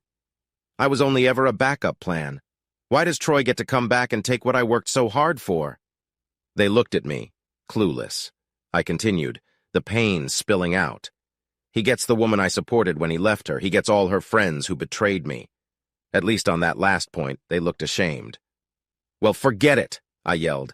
"She gets what she deserves now, and you both were part of it, so get off my property." "Greg," Mark said. I glared at him. "Look, I get it. We never thought this would happen. We thought Jillian and you would be happy forever, have kids. But Troy came back and they love each other. We know it sucks, but they deserve to be happy." "And what about me and my happiness?" I asked. "What do I deserve?" They had nothing to say. I sighed. "I deserve a loyal wife and friends who care about me. But I have neither, so leave. I don't want your pity. None of you, including her, seem to care about me if it conflicts with them. So if I seem upset, it's because I am. Put yourself in my shoes," I said. I looked at Lena. "Mark, when Lena finds her true love and leaves you, then you'll know how I feel." "But Mark is my—" Mark put his arm on Lena's, stopping her from speaking. "Okay, Gregory," Mark said. "We get it. You're not seeing it our way. We're leaving, but is there anything we can do as a last kind gesture?" I thought for a moment and glanced at the minivan in the driveway. "Yes, wait here." In the next few minutes, I brought out several boxes stuffed with Jillian's clothes, makeup, and personal items. I dumped the boxes in front of them, and a couple of times you could hear things break. They winced but said nothing. I was going to leave them in the driveway. "But since you're here, take them to her new home," I said. "But Jillian said she wanted the house and you were moving." Lena started. I laughed and cut her off. "It's not her house. It doesn't belong to her. And it doesn't belong to me either. She's out of luck. Tell her she doesn't need to come back here. Everything she owns is in those boxes. Also, tell her the divorce papers will be mailed Monday. I've already removed all her stuff and taken myself off the accounts. Whatever's left is hers." "You're not even—" Lena started and stopped. "What?" I asked. "Going to fight?" "No. She's in love with him. She's been cheating on me, and she's lied to me about where her loyalty lies for years. She'll get what's coming to her. No more, no less." There wasn't much left to say, so I watched them load the boxes into their van and drive away. They looked sad, knowing they had lost my friendship by supporting Jillian. If they felt sorry, I didn't see it. That night, I got drunk and cried like a baby. I got angry and punched a hole in the wall. Then I smashed a vase Jillian and I bought on our first anniversary. I was so mad at being abandoned by my wife and friends. I destroyed the lounge room, throwing anything that wasn't tied down and breaking things that were. I made more holes in the hallway walls, tore doors off cabinets in the kitchen, and put dents in the fridge. The next morning, I woke up hungover with a terrible headache, bloody knuckles, and scrapes on my arms. I roughly bandaged my hands and arms, knowing I needed to see a doctor. I looked around the lounge room. I'd have to replace everything. The hallway walls were full of holes, and the kitchen was a mess. Cupboard doors were everywhere, and the appliances were damaged. I flinched when I saw the dents in the fridge, remembering how punching it felt good at the time. I found some orange juice in the fridge, along with a couple of Panadol, and took a big drink. After half an hour, my headache eased, and I moved to the lounge room, sitting on the floor among the broken chairs and staring at the cracked TV. The rest of the day was a blur. I went to the doctor for my arms. Both hands had tiny fractures and needed to be wrapped. I got messages from many people, including Mark and Lena, but I didn't respond. I went to bed that night not really knowing what I had done except visit the doctor and stare at the TV. The next day was Monday, and I went to the office at my usual time. My routine was to check emails from Friday and the weekend, then prep for a 9 a.m. team meeting to plan the week. I had a team of 15 people, and we generally did good work. Around 8:30, my office admin, Colleen, an older lady in her 50s, came in. She looked at me, pulled out a chair, and sat down. "Rough weekend?" she asked, noticing the bandages on my hands and arms. I had never been harsh with her in 3 years of working together, but when I glared at her, she gulped. "Gregory, I'm sorry. It must have been rough." "What happened?" she asked. I sighed and looked at my screen for a moment, then turned to face her. "Jillian left me for her true love," I said in a flat voice. "What?" Colleen exclaimed. "No, you're joking. Seriously, Gregory, don't." I raised my bandaged hands, feeling tears form in my eyes. I shook my head. "It's true," I said. Friday night, we had that informal class reunion.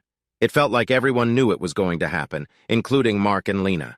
They all knew Jillian had been seeing someone else for months. They all ambushed me with the truth on Friday night. Then I started crying. For the first time since we met, Colleen came around the desk and hugged me. As she cried, I could feel her tears falling on my shoulders.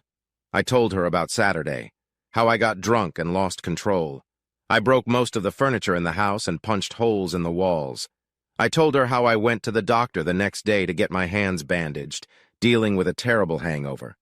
By the time our morning meeting came, we had tried to dry our eyes as much as we could. Colleen brought everyone into the big meeting room on time, and once they were seated, I came in and sat down. "I hope everyone had a good weekend," I said. People nodded, but they were all trying not to look at my bandages. "This week," I began, but Colleen interrupted, raising her hand to stop me. "Sorry, Gregory, but I can't ignore this. After what happened to you this weekend, you can't act like everything is fine," Colleen said. I paused, then nodded. She looked at me, seeking permission to explain to everyone. I agreed, knowing she would only share what was needed. "Everyone, this weekend, Gregory was betrayed by his wife and some friends. Jillian has been cheating on him for months and left him in a terrible way, embarrassing him in front of people, including some who were supposed to be friends," Colleen said. She stopped, then looked at a person sitting quietly across the table. "Isn't that right, James?" she asked. James Colson, one of our accountants, was Jillian's classmate. He and his wife had been there Friday night. James hadn't said much since coming to the office and tried to stay unnoticed. When Colleen started talking, he went pale. When she called him out, he tried to sink into his seat as everyone turned to look at him. He said. "James," Colleen said in a firm voice. "Were you or were you not there on Friday night?" "Yes, but," James tried to say. "And did you know your boss's wife was having an affair with someone from your class?" Colleen asked firmly. James swallowed. "Be honest, James." James looked down at the table. "I did," he said quietly. For a moment, no one spoke. The room was tense. Until today, I thought everyone supported each other. Now almost everyone was angry at James. "All right then, James," Colleen said after a moment. "I think you need to leave the room. Consider your future here, because if we find out you supported Jillian, you'll be fired. Do you understand?" He swallowed again, then stood. "I understand." He quietly left the room. No one said anything. I had almost forgotten James was there on Friday. In the chaos, I barely noticed anyone except the main people causing my pain. I cleared my throat. "Everyone," I said, trying to focus. "My personal life is a mess, and my weekend was terrible." I showed my bandaged hands. "But we have work to do and clients to care for. This week, let's support each other. If you need anything specific, let Colleen know. I'll be here, but I won't be at my best, so please be patient with me." I almost cried again as everyone around the room showed support and sympathy. "Lastly," I said, "don't be too hard on James yet. I know you're all angry, but let's get the full story before we blame him." People murmured in agreement. Colleen ran the rest of the meeting. Afterward, I went back to my office and stared out the window. A few minutes later, Colleen knocked. Turning, I saw her with a very subdued James behind her. I invited them in, and James closed the door behind him, sitting where Colleen pointed. "I think you and James need to talk, Gregory," she said simply.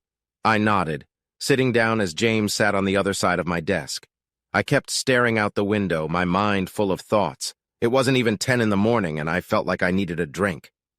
James cleared his throat. I looked at him, and he looked down. "So?" I said, frustration in my voice.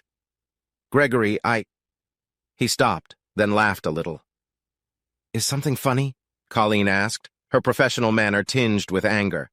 James smiled, but it was a sad smile. "No, nothing is funny," he said. "My boss is betrayed, our class is divided, and my wife yelled at me all day yesterday. I'm about to lose my job. So no, nothing is funny, but I either laugh a bit or cry." I smiled back cautiously at him. I always liked James. He worked hard, and until this morning, when Colleen mentioned him, I thought he'd be with us forever. I smiled at him. "James, why don't you start from the beginning?" I asked, trying to sound friendly and supportive. He nodded and fidgeted in his chair. I guess you've heard a lot about how perfect Jillian and Troy were together in high school?" he asked. I nodded. "In the past few days, that's all I've heard," I replied. He nodded.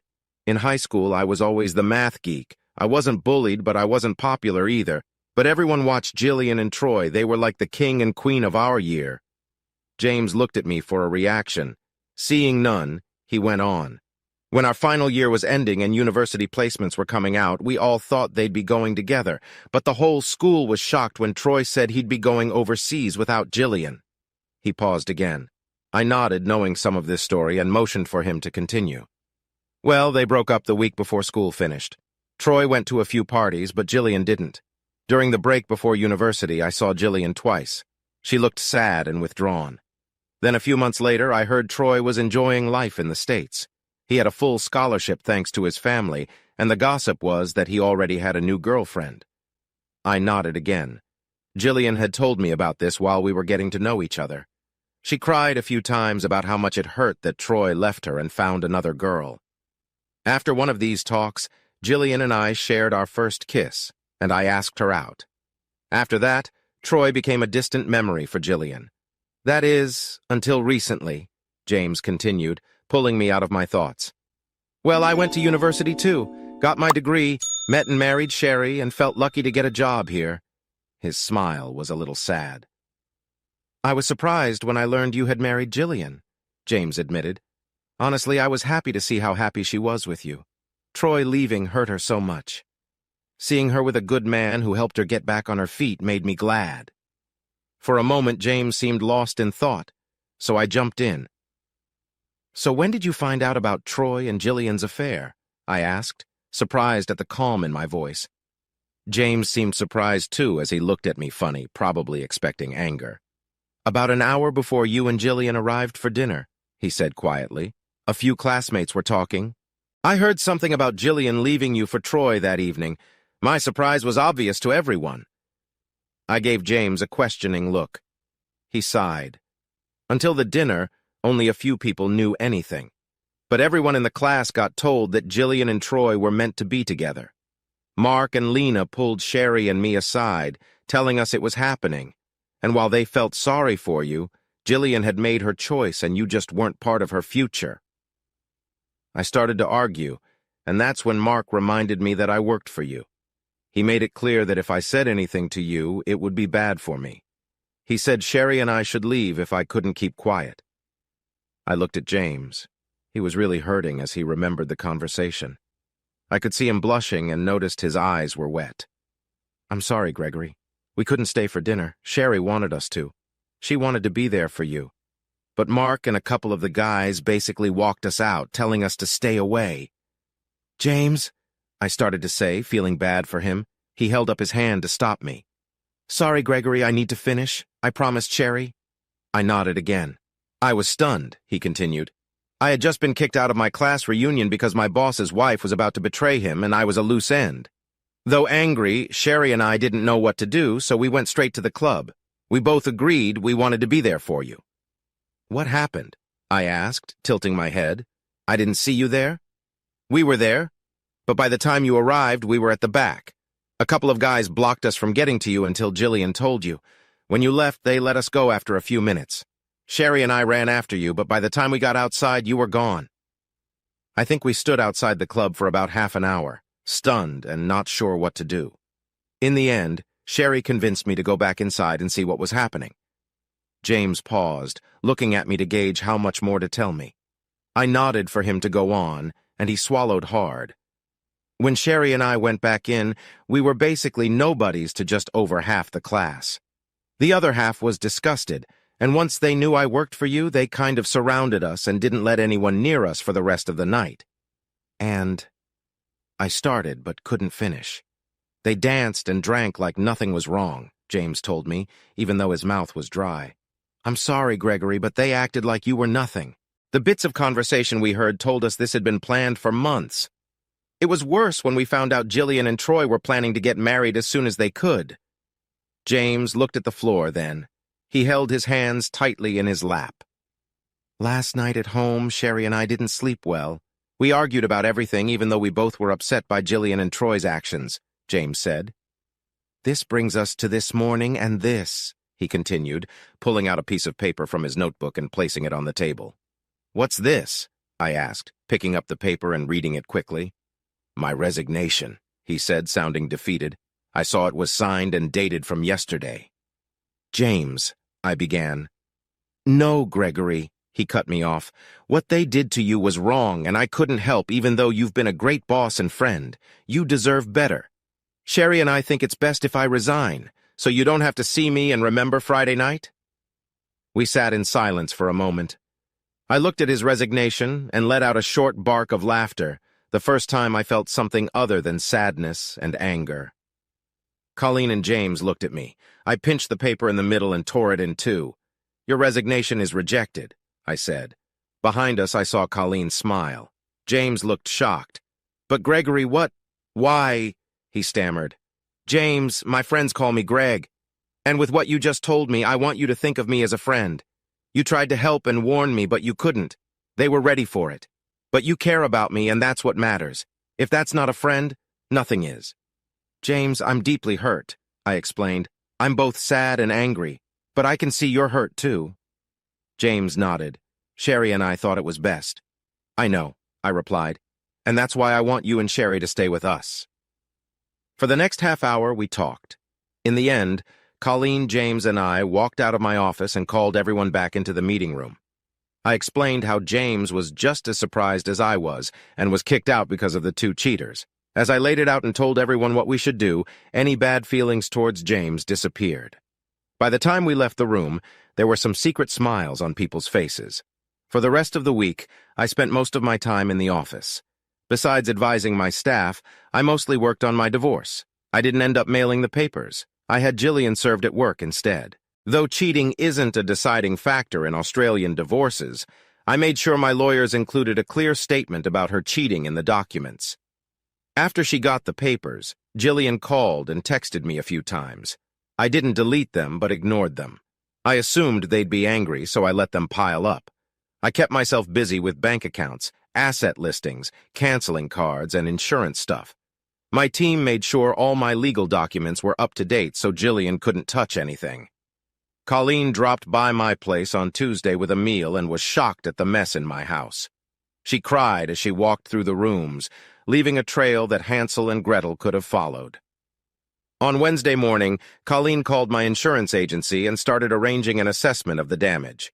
By Friday, she had managed to get assessors and cleaning crews for my house. Everything would start happening the following week. By Friday night, I was exhausted, both physically and mentally. But I still wasn't sleeping well. So Saturday morning, with no work, I got up early and went for a run. I ran to the local shops and sat at a cafe, enjoying a coffee and a croissant before jogging home a couple of hours later. When I got back, I was surprised to see Jillian sitting on the front steps. I hadn't seen her since the Friday she left me. She was dressed casually but mismatched. It seemed her new boyfriend didn't help her with her appearance. I stopped halfway up the driveway, sweat covering my body. I pulled out my earphones, silencing the loud music. For a moment, neither of us said anything. "Greg, it's good to see you." Jillian started. I spat onto the grass, cutting her off. "What?" I replied. "Surprised I'm looking after myself after my unfaithful wife betrayed me so publicly? Afraid I might have harmed myself because you hurt me so badly? Worried I'd be drunk and unable to function because of how you treated me?" I glared at her, and she took a half step back, paling a little. "It wasn't like that, Greg. I never meant to." "Hurt me!" I nearly yelled, stopping her excuses. She nodded her head. "Like I believe that, Jillian.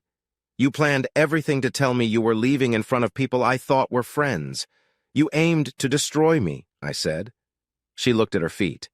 "Greg, it wasn't my idea to do it that way," she said quietly. "Mark and Troy thought if we did it this way, you wouldn't try to fight back." I threw my head back and laughed. "You must be kidding," I said bitterly as I calmed down.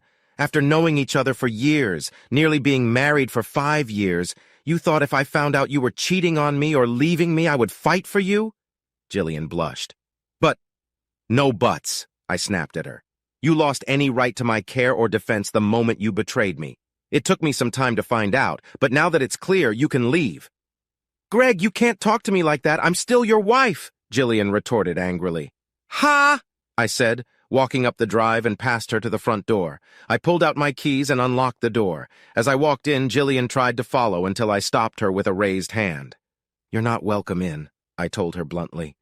"But, Greg, it's still my house too," she stammered. I shook my head. "No, it's not. It never was.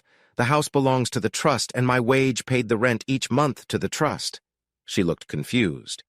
"Look, Jillian, it's not your house anymore, and you don't live here. Wait here. I have a few things for you." I closed the door behind her. I went to my study and quickly messaged my lawyer to let her know Jillian was there. I grabbed a few things and returned to the front door. Jillian was still standing there. "Greg, she began. I held up my hand to stop her. "Firstly, it's Gregory. Only my friends call me Greg, and you are not my friend." Jillian swallowed. "Second," I said, handing her a small folder. "In here is a check for your half of our shared assets." Her eyes widened. The check she held in her hand told her more than any divorce papers that we were done. "Third, you have something for me?" She seemed unsure, then opened her bag, pulled out a manila envelope, and handed it to me. "I'm sorry, Gregory." "You will be," I said quietly. I opened the envelope with her standing there and flipped through the first few pages. I snorted and looked up at her. Jillian blushed, knowing I was reading her demands for 75% of our savings and 50% of my business in response to the divorce petition. Near the back, I found the next document, a restraining order effective Monday, barring me from the house or being within 100 meters of Jillian or Troy. "Really?" I asked, raising an eyebrow. She couldn't meet my eyes. She knew everyone had gone too far. Jillian always went with the flow, but now it would hurt her deeply. I pulled out my phone and called my divorce lawyer. I stared at Jillian as she shuffled her feet. Sally, Mike's associate and my divorce lawyer, picked up on the second ring. "Hi, Sally. Jillian is here in front of my house. Besides her demands responding to the divorce petition, she presented me with a restraining order that includes my house, where she no longer lives." As Sally swore on the other end of the line, Jillian turned red, hearing the words clearly. Sally would handle it and tell me what to do. "So," I said to Jillian as I hung up, "how does it feel to be one of the most awful people on the planet, Jillian?" For a moment she said nothing. "It's not like that, Gregory," she replied quietly. "I convinced Troy to give you until Monday to move out so we could move in." I laughed. "You can't move in. It's not your house." "But you can't be here," she retorted like a child. I shrugged. "Maybe, but this mean trick will backfire. Just because I can't be here doesn't mean you and Troy can either. Now I think it's time you left, Jillian. I'd wish you well, but that would be a lie." "You hate me that much?" she asked, looking at my bandaged hands but not asking about them. You seriously have the nerve to ask me that after what you did and now serving me this paperwork? I shot back. At this point, I couldn't believe how clueless she was. She stayed silent. Jillian, you were my everything. You were my best friend. No one else in this world mattered more to me. Then you took that away in one move and treated me like dirt. You've become the worst person to me. So tell me, after doing all this, did you think I wouldn't hate you? I crossed my bandaged hands over my chest. Jillian's eyes widened. She had never heard me use such harsh language. For a moment, she looked at her hands and then up at me. I had hoped. She paused and took a breath. Gregory, you're right. We had many good years together. But the restraining order is only until the divorce is finalized and things settle down. Mark, Lena, Troy, and I all hoped that someday we could be friends after things calmed down. I snapped. Friends? I shouted, making aggressive gestures as I dropped the envelope. You've got to be kidding me. Friends? If any of you were on fire, I'd drink gasoline just to make sure you burn completely. You're delusional, I continued, noticing movement behind her. Mark and Lena were walking up the driveway, and I saw Troy staying back at the curb. They must have just gotten out of a big truck across the street when I started yelling at Jillian.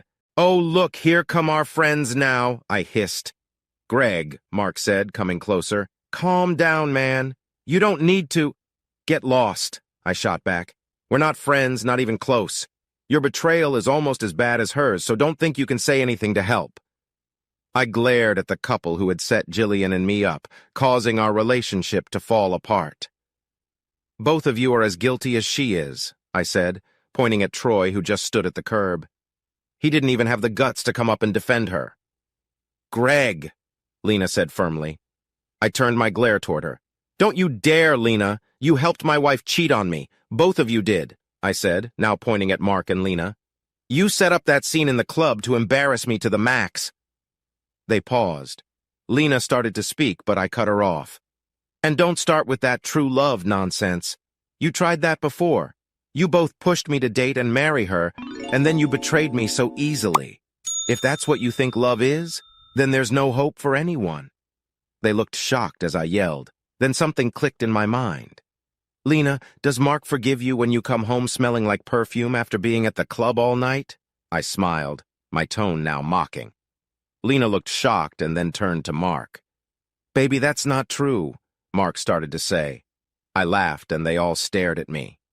Well, no, it's not, I said. Mark likes to tell his buddies that only the front room is a strip club, but for a bit more money, you can get a special dance in the back room. I watched as Mark started to protest, but Lena sensed the truth. Or so he says when we play golf, I finished, crossing my arms, pleased with their discomfort. Mark stepped back. A moment later, he was running down the street, Lena chasing and yelling at him. I looked over at Troy, still standing there, then back to Jillian with a smirk. Greg, she said. I glared at her. I mean, Gregory, you didn't have to do that, she added. I leaned forward. Oh, don't worry, Jillian, I said, watching her tense up. That's just the beginning. Mark has many more secrets, and the rest of my anger is for you and Troy. She shivered at my words. What? What do you mean? Jillian asked. Leave now, Jillian, I said, not directly addressing her question. Tell Troy to take you, run far away, because what's coming won't be good for either of you. Greg, what's wrong with you? Where's the man I loved? She asked, realizing too late what she'd said. He's gone, I replied flatly. You ripped my heart and soul out, and what's left is something dark. She didn't know what to say. I took a step back and slammed the door, giving a laugh like a villain in a movie. 10 minutes later, I peeked out. Jillian, Troy, and the truck were gone. I sat down on the floor, my body shaking from the confrontation, and began to cry. I loved her, but I also hated her. I wanted to see her regret what she had done. As I sat there crying, I still wished she'd come back and beg for forgiveness, even though I knew I could never trust her again. The next month was full of divorce stuff, lawyers, splitting money, and deciding who gets what. At work, my team supported me. Colleen helped me find a psychologist. I saw him twice a week to work through my feelings. I moved into a short-term apartment. It was good because I couldn't stay in the house. Colleen helped clean up the house and got it repaired. Even though Jillian initially said she wanted a clean break, she ended up fighting over a lot, starting with our bank accounts. We only had $20,000 split between 3 accounts, and she was saying over $15,000 of that was hers. Next, we had to deal with the house and the investment properties. When we got married, I already had the house we lived in. I had borrowed a bit too much for my business at the time, but it turned out to be a smart move. We paid off the extra loan quickly and even bought 2 more properties as investments. She helped with some of the work on these homes over the years, but all 3 houses were in a trust. Neither of us could directly benefit from them. She tried to fight this, likely with the help of her lover's money, but it didn't work. All these properties were out of her reach. I couldn't help but smile, knowing she lost any gain from them. Next came the furniture and jewelry. Through my lawyer, I informed her that all her things were packed in boxes and delivered to her. I made a list that included shoes, earrings, and necklaces that were in the boxes I packed for her. My last thought was Jillian's claim on half my business. She believed she was owed half since we had been together right after I started it. Sally, my lawyer, firmly pointed out the terms of the prenup and told Jillian she got nothing from my business. In the end, she got $10,000. I guessed she spent most of it on lawyers. I wasn't happy, but it did give me some satisfaction that she walked away with so little while I kept my houses and business worth much more. Sally also did something extra for me by getting Jillian to give up both her wedding and engagement rings. The restraining order was dropped since Jillian had no claim to the house. She couldn't get in anyway, as I changed the locks and hired a security company to check the house a couple of times each week before I moved back in. Once everything was decided, we had a couple of months to wait for the divorce to be final. I didn't hear much from Jillian. However, James and Sherry got a lot of questions from people at the reunion who they still talked to, and they both firmly told everyone to back off. James found out that Jillian and her lover were living in an apartment in town provided by the company he worked for. He had a 6-month lease, and then he would have to either pay for it himself or find another place. It seemed he thought that by getting together with Jillian, he would have a house ready for him. Too bad for him. The next surprise came in August, a couple of weeks before the divorce was final. It was tax season in Australia, one of the busiest times for accountants. For small businesses, August and September are very hectic as they want to get their taxes done and get refunds sorted out quickly. We didn't handle many small business taxes, but over the years we had done some favors for friends. I was surprised when one of those businesses showed up on a Tuesday morning. I never thought I would see their faces again. "Gregory, come on, man. You gotta help me out," Mark was pleading, sitting across the table in one of our meeting rooms. Lena was sitting beside him, looking down. Just from one glance, I could tell their relationship was tense, likely because of our last meeting. "Why?" I asked, enjoying their discomfort. James was sitting beside me. For the past few years, James and I had handled the taxes for Mark's import-export business. It was a complex process, making sure the correct filings were done and all revenue reductions were worked through. We got paid well for it, and Mark could go somewhere else, but it would cost him more, and it would take a few years for another accountant to get to know his business. "Really, you're really going to make me beg, Greg, Ori?" Mark said, his voice pleading. I laughed. James smiled. "Well, begging would be a nice touch, but it wouldn't work. What I am curious about is why you're here. I mean, all of you planned to embarrass me. You made excuses and didn't care about how I felt while you all praised Jillian and her lover, telling me to get over myself. Well, I have gotten over myself, and I decided that I want nothing to do with any of you. Can you believe that choice?" No one said anything for a minute. "You were right, you know," Lena said quietly when no one else spoke. I raised an eyebrow at her statement. "Meaning?" I asked. For a moment, Lena looked at Mark, her face showing anger, but then it changed to sadness. Mark looked down at his hands, saying nothing. "About the strip club, the back room, you were right," she said sadly. The surprise must have shown on my face. When Mark bragged about it, I thought he was just exaggerating. When I told Lena what Mark had said, I did it to upset them. I didn't think it was true. "Wow, really? So, Mark, you were telling the truth?" I asked, a bit shocked at my former friend. He looked up at me for a moment before looking back down and nodding. I looked at Lena with a raised eyebrow. "You were right, Gregory, and not just about Mark's behavior. she told James and me while Mark kept his head down. You were right about everything. We got so caught up in the romance that Troy and Jillian were selling to us that we never really thought about you. I went to reply, but Lena shook her head. For the first time, I held my tongue. That day, when you told us about Mark for a few seconds, I thought you were just trying to upset us. But then I saw the look in his eyes, and I knew you were telling the truth. You didn't know it was true, did you? Lena asked me. I shook my head and snorted. Figures. She paused and then looked at me, and I was surprised to see sadness in her eyes, aimed at me. I think we all knew you would hurt Gregory. When he came back and others told us, we knew it was wrong but convinced ourselves it was true love. We lied to ourselves. Some people, like my husband, she said with regret, were easing their own guilty conscience by telling us you would be fine to hide their own cheating. I looked at the broken couple. Mark couldn't look us in the eyes, and Lena was about to cry. And now? I asked simply. Lena gave a bitter chuckle. Now, well, our past actions are catching up to us. We've hurt someone we loved, and my own marriage is barely holding on. I don't know if it will survive. I looked at Mark, who said nothing. I knew he was listening, but he couldn't lift his head. If they thought guilt would make me sorry for them, they were mistaken. I can't say I'm not pleased you're both hurting, I said softly. But as the head of other accounting, I've decided it's not good for this business to keep looking after your company. I watched Mark's shoulders slump. However, I continued. Mark looked up at me with hope. I can recommend 3 firms that might take your account. James here has a list of their details. James slid a piece of paper across the table. If you're interested, let James know, and we can send your past financial records to any of them. The hope in Mark's eyes faded. That's it? Mark asked. A recommendation? You're really done with us? Yes, I replied, shrugging. You chose to betray me by supporting Jillian and that guy, using terms like true love and meant to be together without regret. You even laughed about it. Actions have consequences. You mess with my life. I mess with yours. With that, I got up and walked out of the room without saying goodbye. Later, James came in and told me they had chosen someone, and he would hand over the details once Mark and Lena signed the forms. The same scene repeated 3 more times over the next month with clients who supported Jillian in her betrayal. It was clear I wouldn't work with them anymore.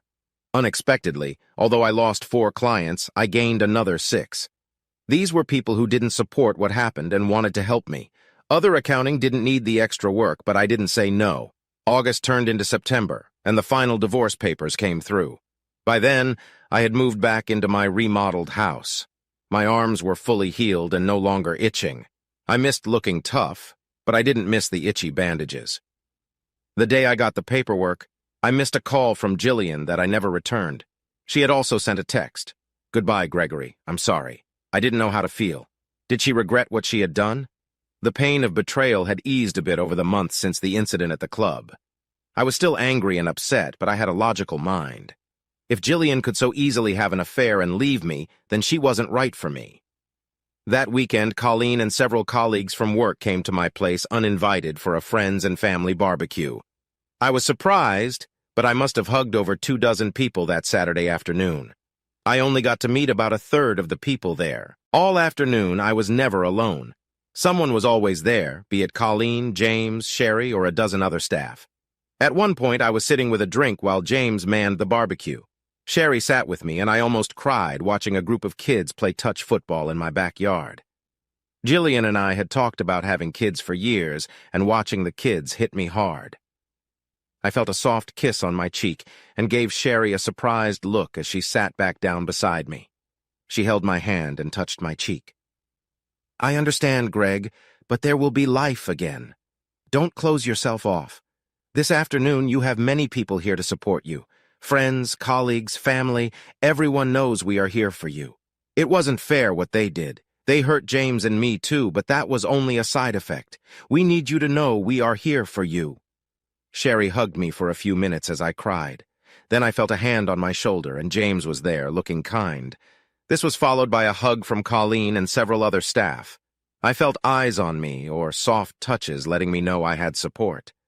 I was a wreck for most of the afternoon, but I never felt awkward. The following week at work, I felt much better.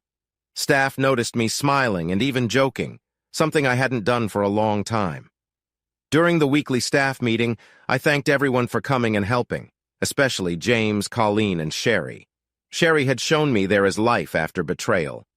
That week, we got 3 new clients, including 2 big companies. It seemed one of our old clients had recommended us. These companies needed a thorough financial review, and we got chosen for the job. We divided the work, and for the first time since Jillian left me, I joined the team on a forensic audit. It was good work with a 3-month deadline, so we got started. In the evenings, I started a routine of cooking dinner and staying fit. I knew I could either drown myself in work or worse in alcohol. But I wanted to rise above the betrayal and find life again. Thanks to Colleen and the team, I had hope for more than just being another divorce statistic. It was a quiet Thursday evening, 2 weeks after the barbecue. I was making lamb cutlets and gnocchi with an apple mustard sauce when the doorbell rang. I laid the tea towel on the table and walked to the door. Opening the door, I was shocked. A beautiful blonde woman, a little over 5 feet tall, stood there looking nervous. Before I could greet her, she stepped in, grabbed my shirt, and kissed me. For a moment, I was stunned, but her lips were soft and I tasted mint on her breath. Without thinking, I kissed her back. Her arms went around my waist and I pulled her closer, our lips not parting. It could have been 30 seconds or 30 minutes, I didn't know. But it felt amazing. As we pulled apart, I saw tears in her eyes. Before I could ask her anything, she slapped me. It wasn't hard, but it was still a slap. I stood there shocked. Her face was sad, but also full of compassion. "I'm sorry, Gregory. That wasn't a great way to say hello," she said. Her voice was soft but firm. I looked at her, puzzled. Sure," I said, not knowing what else to say. She smiled. "Rebecca," she said.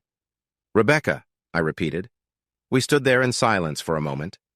"So, Rebecca," I said, "what brings you here this evening?" She smiled a bit shyly. "You," she said.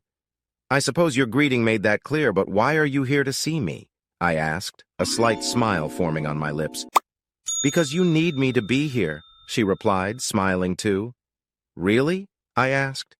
"Why do I need you? I mean, I enjoyed the kiss, but then you slapped me. I'm confused." Now I saw happiness in her eyes. "You think I'm beautiful?" she asked.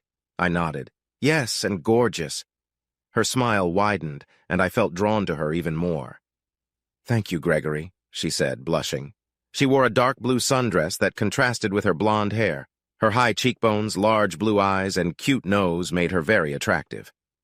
"Something smells nice," she said, sniffing the air. I sighed contently and invited her inside. I was curious about what she wanted. We chatted a bit as I guided her to the kitchen. I poured her a glass of Shiraz. She watched me without drinking it. I quickly prepared a second plate of dinner for her. I set the table, dimmed the lights, and we both laughed a little. "Our first date, and you ordered for me?" she joked. "Well, a woman likes a man who knows what she wants," I teased back. Rebecca laughed and then raised her glass. "To Gregory, showing grace even when wounded," she toasted. We clinked glasses and took a sip. I watched as she tried the food. Her eyes went wide. "Gregory, this is amazing," she said. I nodded and tasted it too. It was good. We both enjoyed the meal. "So, Rebecca, no more games. Who are you, and what's happening here?" I asked. She took another bite and another sip of wine before she spoke. "First off, thank you, Gregory. There were many ways you could have reacted, and you handled it with grace.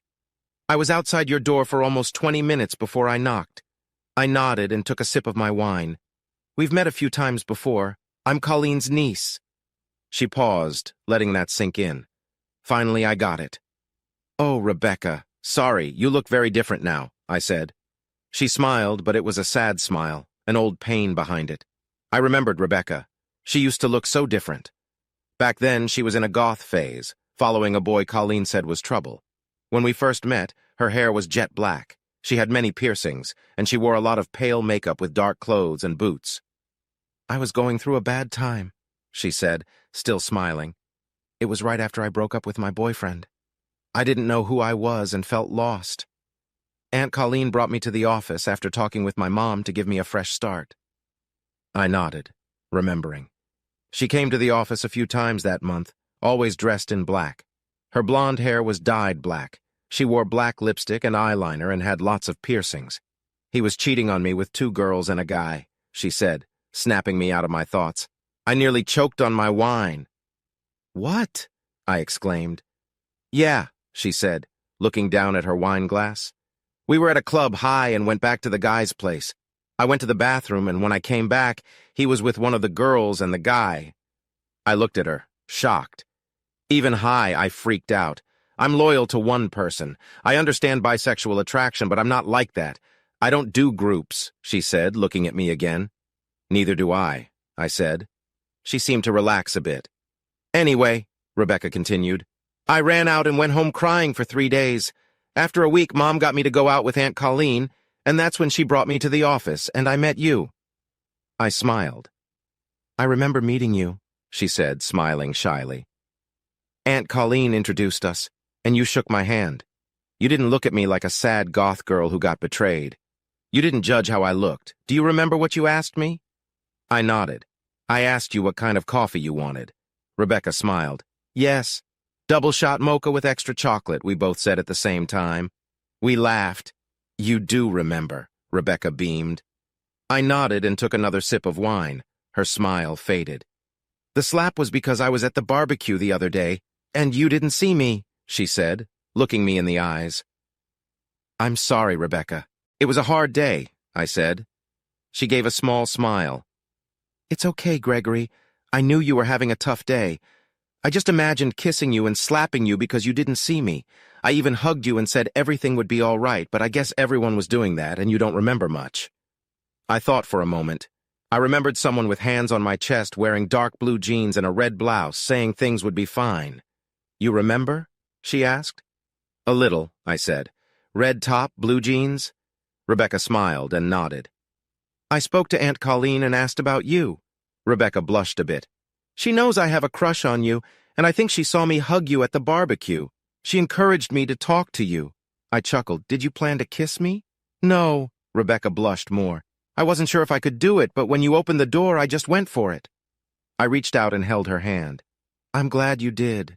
It was the best thing to happen to me in months." Rebecca smiled, and we talked for the next 3 hours. She helped me clean up dinner, and then we continued our chat with a small glass of port in the lounge. I learned she was 28, almost 4 years younger than me. She had just finished a finance degree. She liked various music, but hated death metal after leaving her goth phase.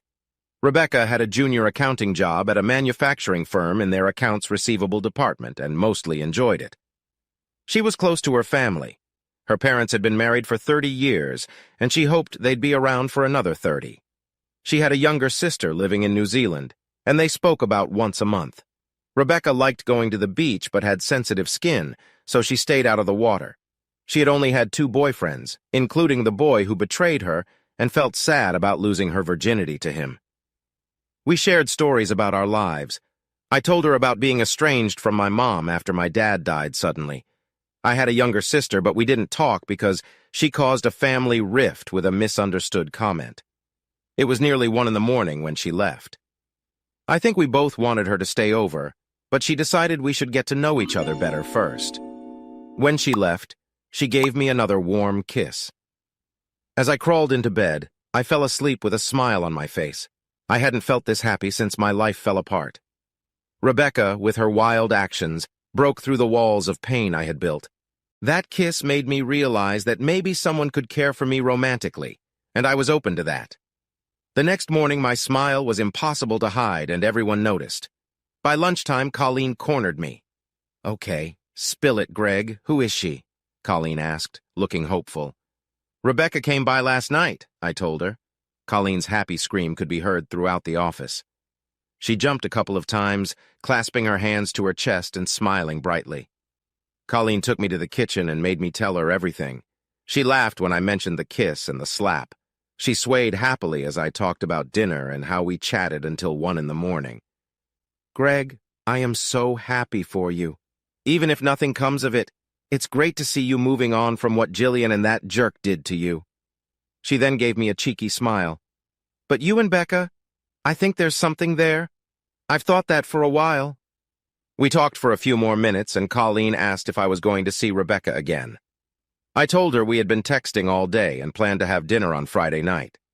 Colleen was cheerfully excited for the rest of the afternoon, and her mood spread to everyone else. Friday night came, and I drove to pick up Rebecca. I told her to dress up a bit, as I wanted our first formal date to be special. She didn't disappoint. I knocked on her apartment door, and she took my breath away. Rebecca wore a stunning little black dress with thin straps. Her long blonde hair was tied back, and she had a matching black shawl over her shoulders and a black clutch in her hands. My eyes traveled down her body to her toned calves and modest heels. She smiled, turned around, showing off, and laughed. "Wow, I'm doing great so far," she laughed. "Every time we meet, you can't say hello." Before she could say anything else, I stepped forward and pulled her close. I looked into her eyes for a moment, then gently kissed her lips, trying not to mess up her makeup. "Hello, beautiful," I said as I broke the kiss. Henan," Rebecca said, eyes closed. I laughed. She opened her eyes and smiled. We walked hand in hand to my car. As I opened the door, Rebecca stopped and stared. "This is your car?" she asked. "Yes," I said. Rebecca's jaw dropped. "I own a 1967 Mustang GT, a classic with gray and black racing stripes, and a modified exhaust." I was surprised Jillian didn't try to get it during the divorce, since it's my pride and joy. I only bring it out for special occasions. I opened the passenger door for Rebecca. She smiled as she slid into the seat.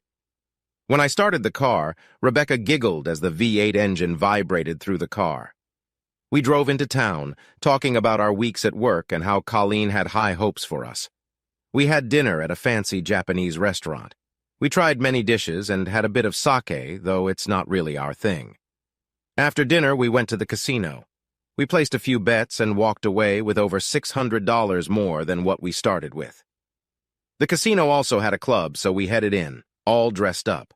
It was a fancy place with lots of people looking for a good time. We danced a lot, and I loved it when Rebecca spun around and danced close to me while holding my hands. The kisses I got throughout the night were a bonus, too. A few times, guys asked her to dance. She looked amazing, but she politely said no every time.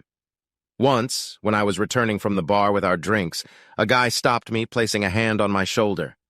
"You're one lucky guy." "I hope you know that," he said, seeing my confused look.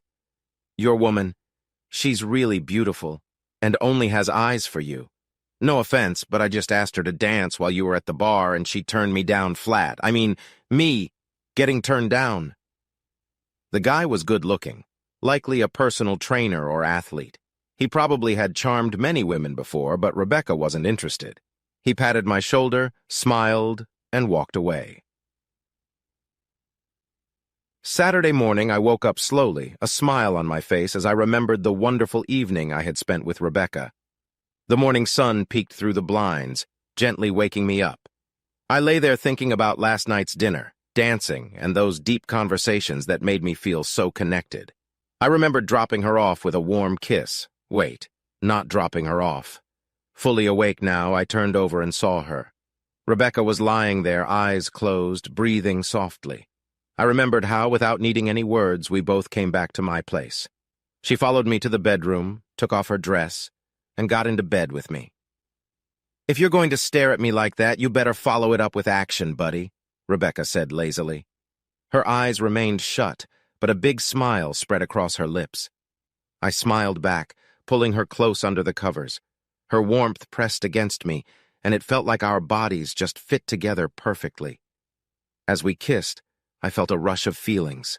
It was like the very first time we met, full of passion and connection. "Rebecca?" I asked as we paused to catch our breath. "Mm-hmm," she responded, still lost in the moment. "Rebecca?" I said again. She opened her eyes and looked at me. I saw desire, but there was something else, too. Was it love? For a moment she stayed sleepy, but she must have sensed my tone. "Gregory, are you all right?" she asked, sounding concerned.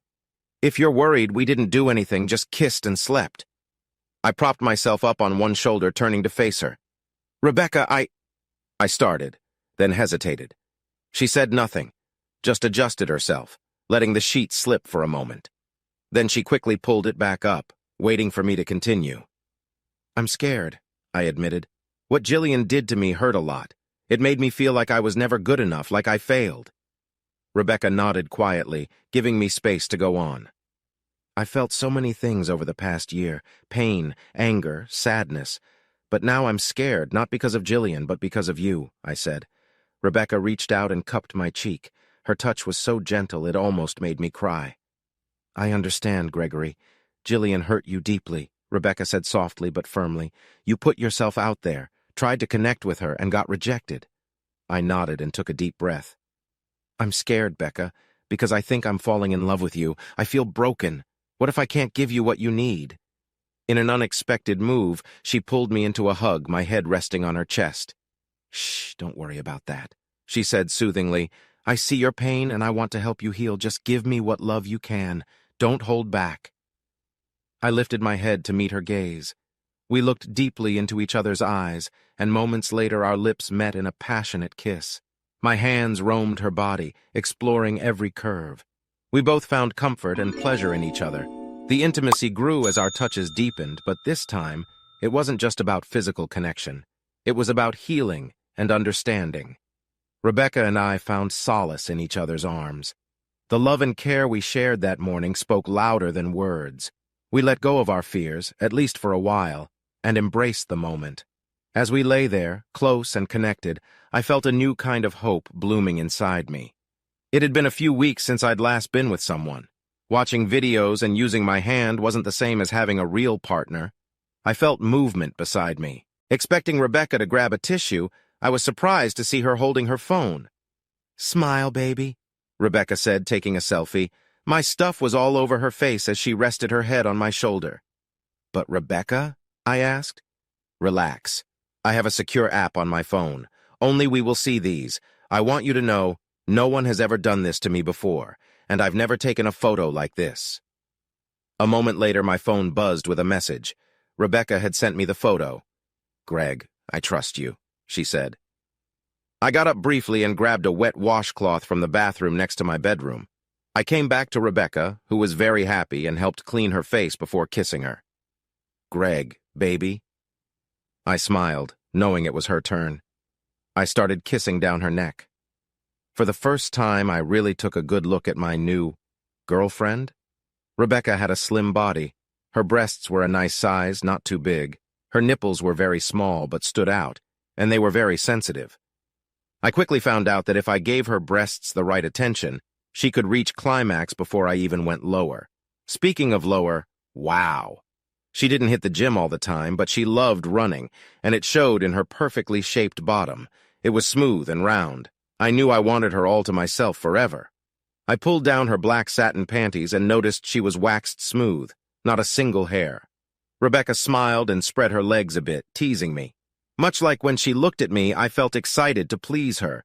From the moment my tongue touched her, Rebecca started making happy sounds. I kept going gently but steadily and brought her to climax 5 times in the next 15 minutes. During that, I grabbed her bottom and by accident I touched a spot that made her moan louder. Greg, Rebecca said after her 5th climax. I looked up at her, smiling as she calmed down. Take me, she said simply. I moved up her body and gently entered her. Rebecca wrapped her legs around me, pulling me in deep. Both of us made sounds of pleasure as our bodies connected, and soon our lips met in a deep kiss. We started slow, but we made love for almost an hour. We didn't talk much, letting our bodies do the talking. After, covered in sweat and such, we cuddled. Thank you, I told her. I felt her smile. You're welcome, baby. Are you okay? Better, I replied. You gave me a gift today. You made me feel like a man again. She tightened her hold on me. Yes, but now you belong to me. No one else will have you.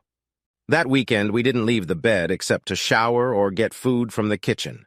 We stayed undressed until Monday morning when it was time for work. I had to drive Rebecca back to her place wearing her dress from Friday night. She wasn't wearing underwear, which excited me. By the time I got to the office, I had another 2 pictures of my naked girlfriend. In the second one, she had written Gregory's on her stomach. That week, Rebecca stayed at my place every night except Wednesday when she had to work late.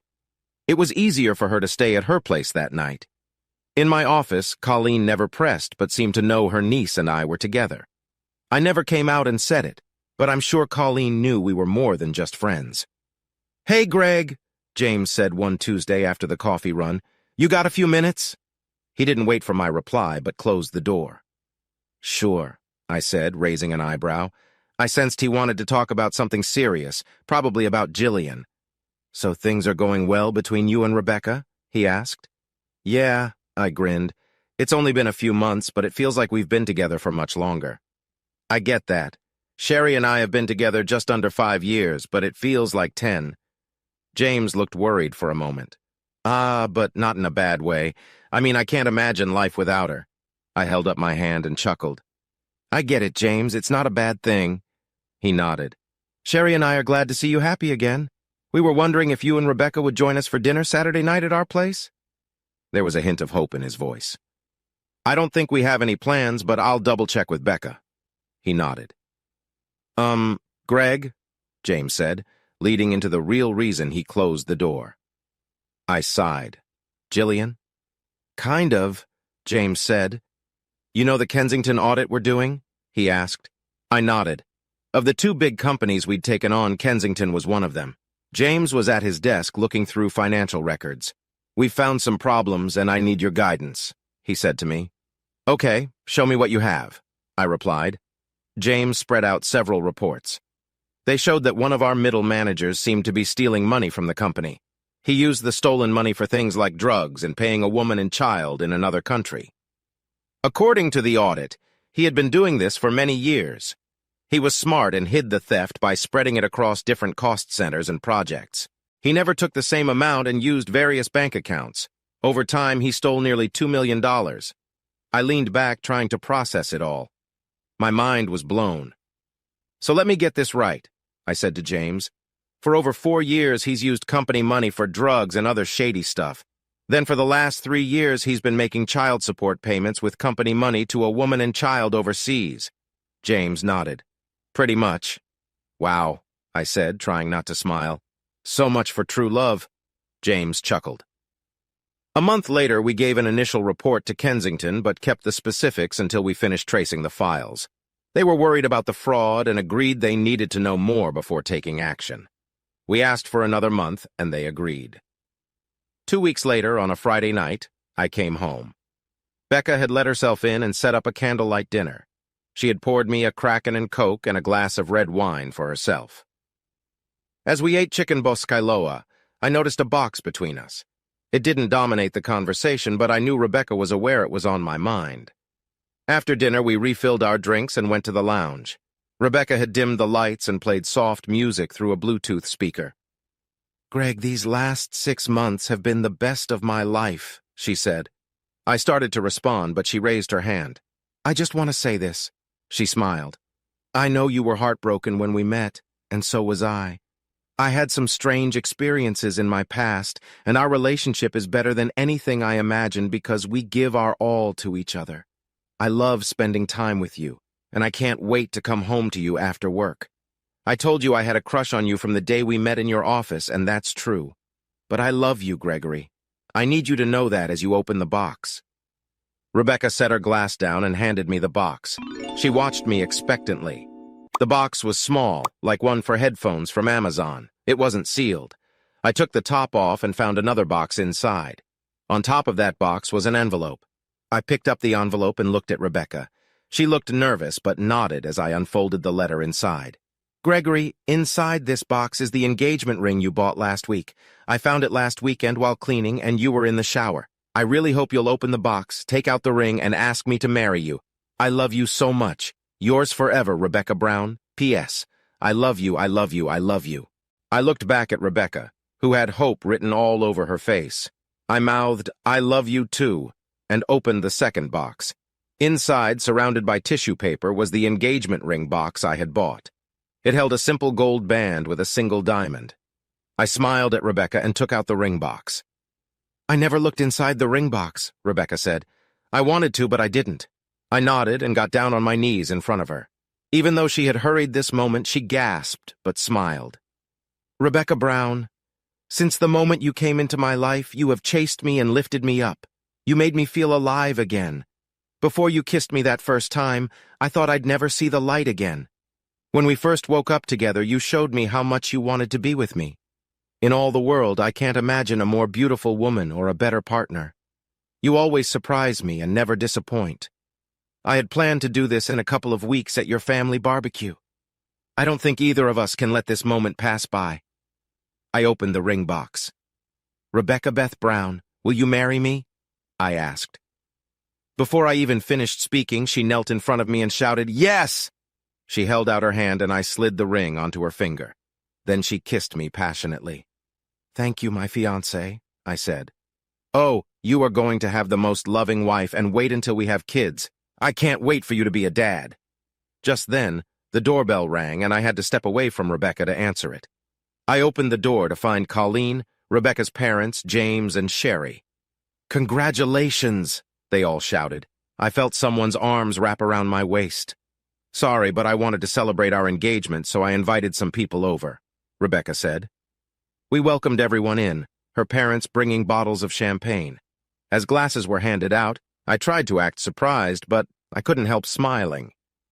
Rebecca proudly showed her ring to the ladies while James and my future father-in-law patted my back. We spent the evening laughing and sharing stories from our childhoods. Later that night, early in the morning actually, everyone left, and Rebecca and I went to bed. Before we fell asleep, she asked me to take a few more pictures of her with her engagement ring.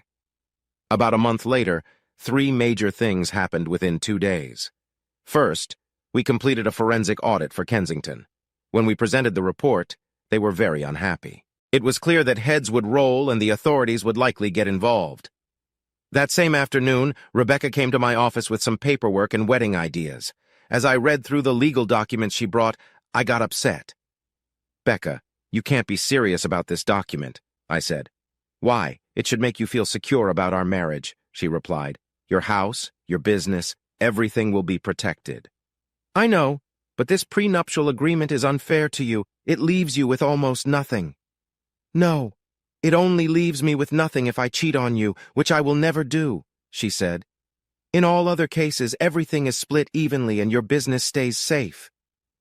"Becca, I know you're trying to show me how much you love me, but my current protections are enough." Rebecca held up her hand. "I know, Greg. Trust me, this is my promise to you. The only way I walk away with nothing is if I cheat on you, and that will never happen." I signed the document. "I trust you, Becca. Thank you. We'll put this away and never need it." The rest of the afternoon we discussed the document a bit more, but in the end it went into a drawer to gather dust. The third thing happened the next evening at home. Rebecca, having moved in, told me to take a shower. As I was getting out, I heard yelling. I quickly put on some shorts and rushed to the entryway. "So I move out, and he just moves on to some other woman," my ex-wife shouted at Rebecca. Rebecca laughed. "You left him breaking his heart. And I'm not just any woman," she said, using her fingers to make quotes. I stayed out of sight, listening. "But yes, I am Gregory's woman. He gets all of my love. Can you say the same when you were with him?" Rebecca replied to my ex. "How dare you!" Jillian shouted, and I heard a slap. That was my cue. I stepped into the room. Both women turned to me, Jillian with a red mark on her cheek. I chuckled. "Rebecca," I said with a smile. "Meet Jillian, my ex-wife. Jillian, meet Rebecca, my fiancée." Both women glared at each other until I stepped between them. "Do you find this funny, Greg?" Jillian asked. "Actually," I paused. "Yes, I do. You weren't invited. You yelled at my fiancé and got slapped. It's a little karma for how things ended between us." Rebecca sneered at Jillian, but I raised my hand to stop her. "Enough, Becca." She stepped back, still glaring at my ex. "What do you want, Jillian?" I sighed. "Why did you do it, Greg? Why did you ruin my life?" she asked, her anger now directed at me. "What do you mean, Jillian?" I replied, trying to sound innocent. "I haven't been involved in your life for almost a year. If I remember right, you left me for true love and didn't care about the consequences." Behind me, Rebecca snorted. Jillian shot an angry look at Rebecca, then turned back to me. "You didn't have to ruin Troy," she said, her voice a bit sad. I laughed, making Jillian turn pale. "You'll have to be more specific, Jillian," I told her, crossing my arms. Rebecca wrapped her arms around my waist. It was your company that did the audit on Kensington. Your report got Troy arrested. You didn't have to do that, Jillian said, her voice softer. Should I ignore it when someone steals over $2 million for drugs and other bad things? I asked. Drugs, other bad things? Jillian went white. A woman and child? Clearly she didn't know the whole truth. I leaned forward. Yes, Jillian, the true love you left me for has a woman and child in the States. He stole company money for drugs and other bad things. It's all in the report. I can send it to you if you want. She sank to the ground, her world falling apart. For the first time, she looked lost. Rebecca and I watched as she slumped to the ground on the porch. He's been arrested, you know, Jillian said, her anger gone, her voice empty. I didn't know Troy was arrested, but I figured it would happen soon. We've been married less than 3 months, and he's been away for a whole month, Jillian told us. As we watched, Jillian started crying. I'd be lying if I said I didn't feel a bit sorry for her. We were married for years. We shared dreams and moments, but she hurt me deeply. I couldn't just be kind to her anymore. What do I do, Greg? Jillian asked at one point, looking up at Rebecca and me. Rebecca answered for me. You have a lot of nerve asking that after what you did to him, Rebecca said firmly, but without anger. Some of Jillian's spirit came back. He was mine long before he was yours, Jillian retorted. Rebecca laughed, holding me tighter. He was never really yours, Jillian. You never let him fully into your heart. You didn't give yourself to him completely. If you had, you wouldn't have done what you did. That's not true, Jillian protested, shaking her head and looking at me. I just stood there watching. I did give myself to Greg fully when we were married, Rebecca laughed. Sure, that's why as soon as your true love came back, you cheated on Greg. You humiliated him and tried to take his house, investments, and even his business, right? That's really giving yourself to someone. For a moment, Jillian said nothing. She looked like she might disappear. She was finally realizing what she'd done and what she lost. Rebecca let go of me and sat down beside Jillian in a surprising act of kindness. Jillian, Rebecca said softly, you don't know my story. The first time I met Greg, I wasn't in a good place. He was happily married to you, and I could tell how much he loved you just from our short talks. I heard more about him over time, and I was jealous of you. Jillian looked surprised. Rebecca continued, and I leaned against the door, arms still crossed. When I heard what you did, I was so angry. I wanted to make you see what you were giving up. Jillian nodded slowly, staring at the concrete. But then, Rebecca said, looking at me with a smile, I went to a barbecue for Greg the weekend your divorce became final. Jillian looked at me, pain in her eyes. I stayed calm, wondering where Rebecca was going with this. He was in a daze. Even Aunt Colleen couldn't get through to him. Jillian looked at Rebecca, surprised. Rebecca continued, Yes, Colleen is my aunt. Anyway, Greg was broken. You left him, broke the marriage, and he was close to depression or worse. The kind man who comforted me years before was gone. My heart broke for him. Both women looked at me then, Rebecca with love, Jillian with sorrow. Throughout the evening, everyone tried to comfort him. He cried openly in front of all of us. He didn't hide his pain from what you did, Rebecca said. I think almost everyone at the barbecue hugged him that night, including me. Rebecca smiled at me again. Jillian pulled her knees to her chest and hugged her legs, still looking at me as Rebecca told her story. After I hugged Greg, he doesn't remember it, but he said thank you. Right then I knew I could help him. I knew I could stop him from becoming bitter. I felt a spark in my heart to be with Greg and rebuild from the mess you left. For a moment, no one spoke. The next week I came over here, and when he opened the door, Rebecca said, grinning like me, I gave him a big kiss. Then I slapped him. Jillian's eyes went wide. She looked at Rebecca, then back at me. Rebecca and I smiled at each other, both remembering that moment. That was it, Jillian, Rebecca continued. From that moment, I was his, totally and completely. In my heart, there will never be another man I will love as much as Greg. The thought of doing what you did to him makes me feel sick. You threw away someone who would have given you the world, and for that, I thank you. He owns my heart now, and if you hadn't let him go, I would never have had my chance. Again, no one said anything for a minute, each lost in their own thoughts. How can you say that? Jillian asked Rebecca, looking down at the floor. How can you say he owns you? What about your past relationships, past loves? Rebecca laughed. Jillian, my past relationships were a little messy. Even now, Greg enjoys some of the playful moments in our relationship. As my fiancé said that, Jillian looked at us. Rebecca saw a chance. Did you ever let Greg be close to you? Rebecca asked. Did you dress up for him, make him excited? Did you ever come home early and surprise him, make him feel special? Jillian flinched a little at Rebecca's direct comments.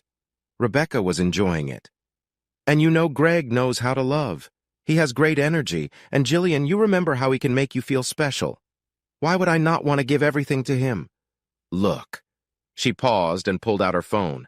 I watched Jillian's eyes widen as she saw Rebecca show private photos of us being happy. This, Rebecca said, holding the phone up for Jillian to see, was me showing Greg that I am his woman. He is my man and I am his woman. Jillian was breathing heavily, her face flushed with embarrassment and another emotion. Rebecca continued, You ask how I can do these things. My answer is simple. For me, it's the best way to show my love for Greg. Rebecca put away her phone. Jillian slumped back against the wall behind her, defeated. What do I do now? She asked. I gave up everything for a dream. Rebecca shrugged. Honestly, I don't care what you do. Jillian looked at her, surprised. I'm just letting you know what you lost and that I'm not letting you back into Greg's life. He is mine, and if you try anything, well, I can be very protective of my happiness. Rebecca then got up and walked back to my side. I found my voice. Jillian. My ex looked at me, defeated. Rebecca is right. She belongs to me, and I belong to her.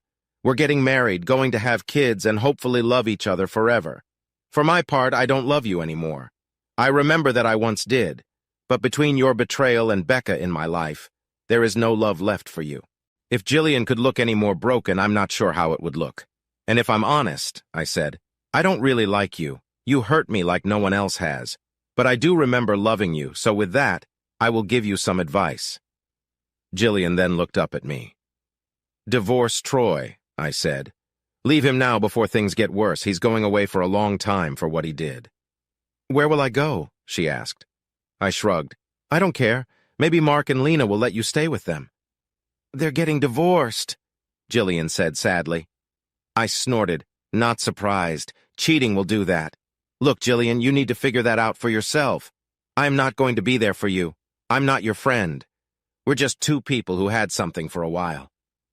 Is that how you really feel? No chance to be friends? Jillian said hopefully. No, both Rebecca and I said together. With that, Jillian stood up and shook her head sadly. She looked at Rebecca and me standing arm in arm. Jillian sighed. If nothing else, thank you for your honesty. I wish we could have stayed friends. I hoped in the beginning, but I see now it was all a dream. She stopped and shook her head again. Thank you. No one else has been honest with me. Take care of each other. I hope you have a happy life together. With that, she walked to her car, got in, gave us both a sad look, and drove away. In the next month, more news about Troy's arrest came out.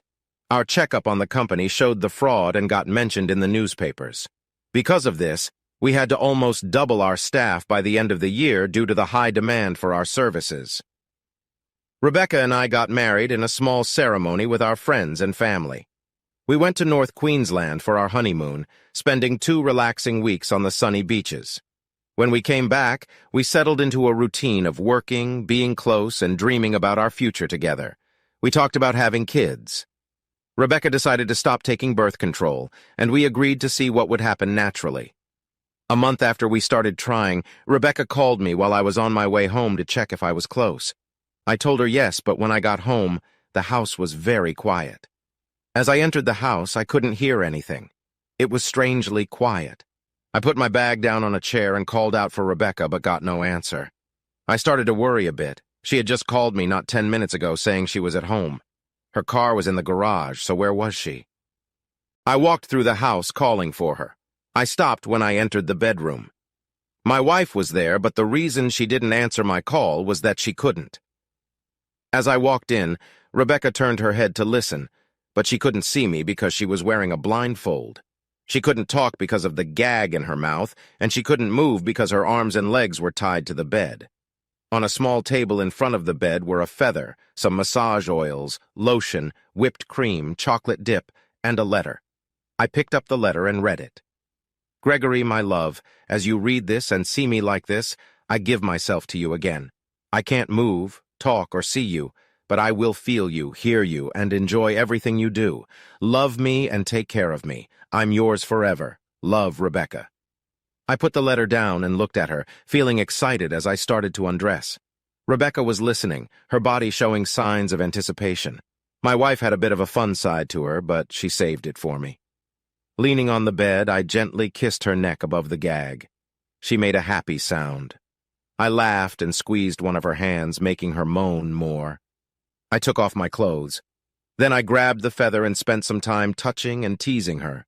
The smell of her skin was so tempting, so I moved on to the cream and chocolate, enjoying the fun while slowly caressing her body.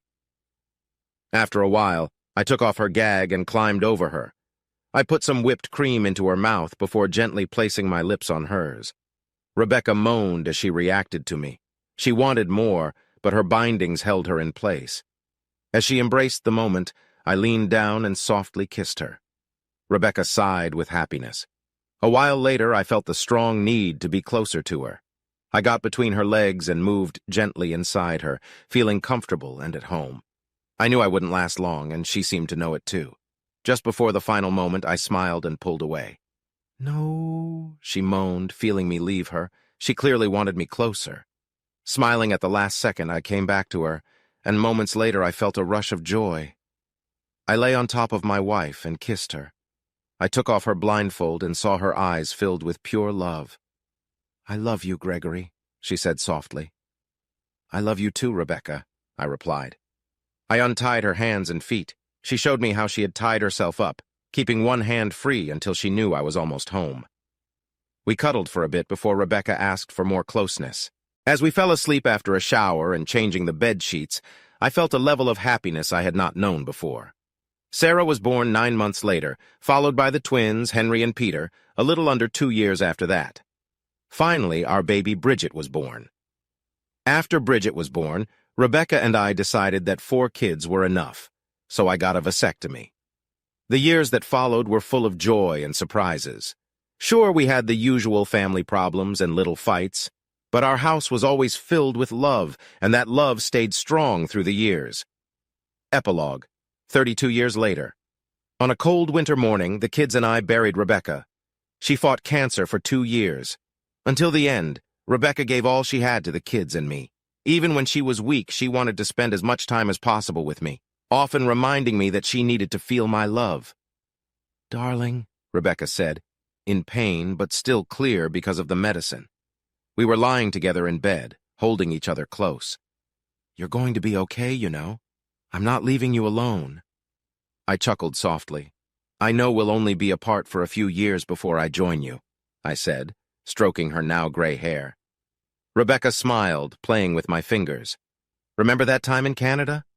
We both smiled, recalling how I had gotten stuck in a snowstorm, just an hour away from the cabin where she was waiting.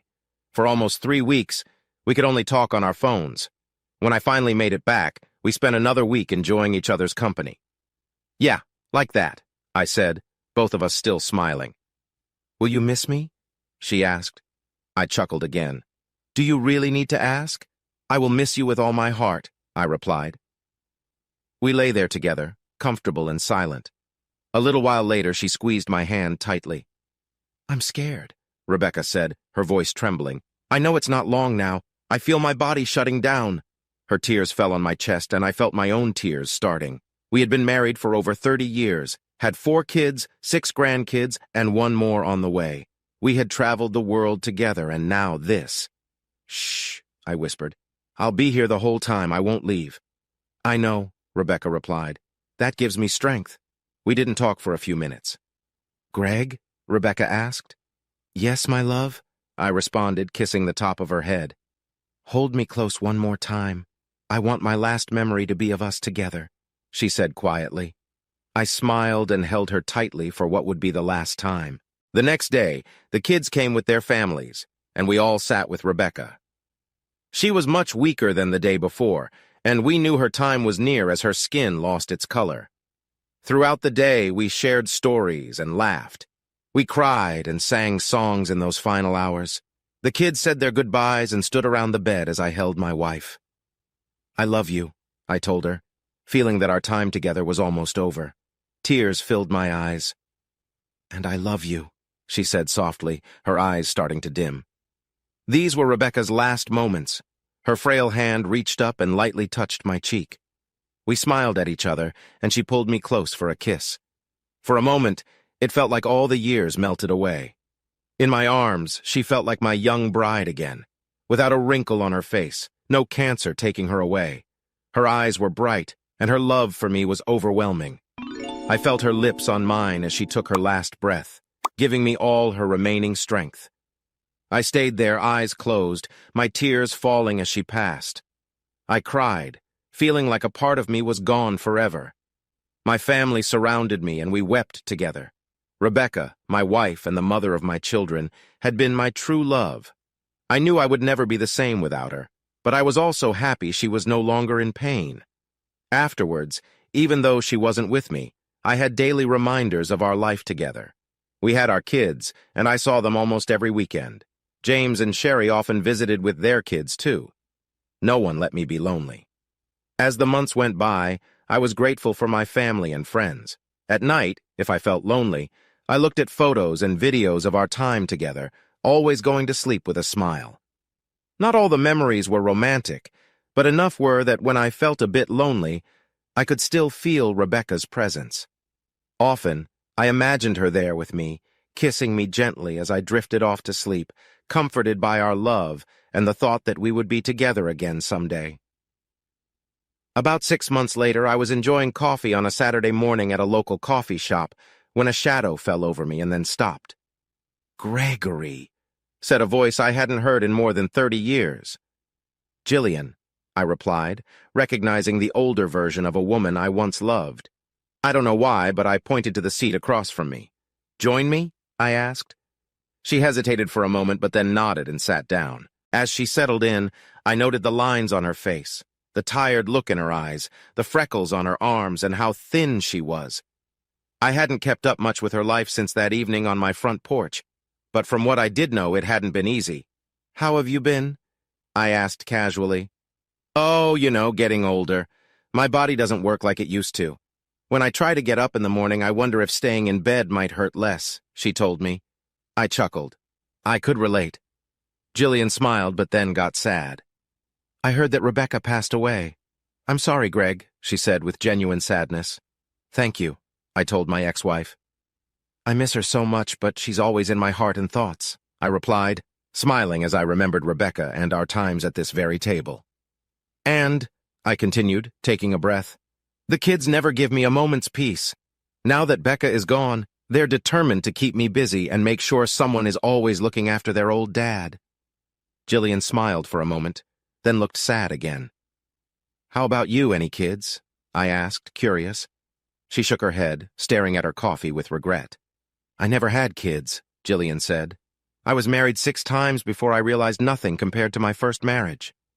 Her smile was bitter.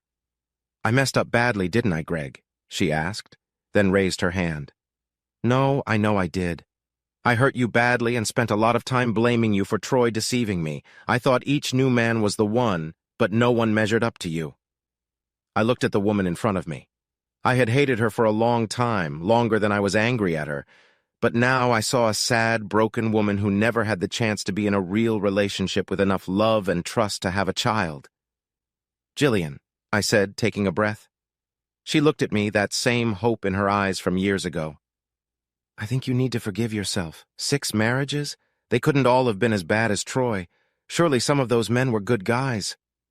For a moment her eyes lost focus, a memory playing in her mind. "You're right, Barry. My 4th husband was a kind and gentle man. And you're also right. After that night with you and Rebecca, I never forgave myself for what I did to you. I wanted love, but I couldn't get over the hurt I caused you." She looked at me. "I know I've said it before, but I'm sorry for what I did to you, Greg." Jillian spoke softly. Thank you, Jillian. I accept your apology, I replied, letting go. We both smiled. We spent the next few hours talking. I told her about my life with Rebecca, about the kids and our lives. Jillian told me about her hobbies and what she did now that she had retired after over 25 years working for local government in an admin job. Greg, do you think that... She started hesitantly as we got up to leave. I smiled and shook my head. No, sorry, Jillian, I love my wife too much. Greg, I know you loved Rebecca, but she's gone. Surely there's nothing wrong. I raised my hand. Jillian, Becca, and I are only apart for a short time until we are together again. My love for her is as strong today as the day we met. I can't and won't betray her, I told her. My words seemed to hit deep. She nodded slowly. Friends, then? She asked. We'll see, Jillian. We'll see, I replied. I managed to live another 10 years before a stroke took me one Saturday afternoon after lunch. Sarah and Bridget were around, and we had just eaten when I sat down to watch TV. I was surprised it wasn't painful. My vision blurred, and I felt really tired. Then I closed my eyes. The next moment, I felt arms wrap around my waist and realized I was standing beside my body, with Rebecca holding me. Becca? I asked. It's all right, baby. It's your time, she told me. The kids? I asked. They'll be fine, she said. You haven't noticed how much you've slowed down in the last month, but they have. They are ready. I nodded. This is real, isn't it? This isn't just my imagination? I asked my wife. She laughed, pulled me down, and kissed me. If it is, then what a way to go, kissing your wife until your last breath. I smiled. But no, this is real. Look, here come the girls, Rebecca said. Over the next hour, we stood and watched as my family gathered around and cried. But I also noticed laughter as my kids shared stories of Rebecca and me. They laughed and cried equally. As Rebecca and I stood locked in each other's arms, we felt proud that our family was strong and would be fine without us. When the paramedics came to take my body away, both Rebecca and I took turns hugging and kissing the kids. We knew it would be a while before we saw them again. They never noticed us, just a gentle breeze. Come on, baby, Rebecca said, wiping a tear from her eye. I have a lot to show you. You'll love it.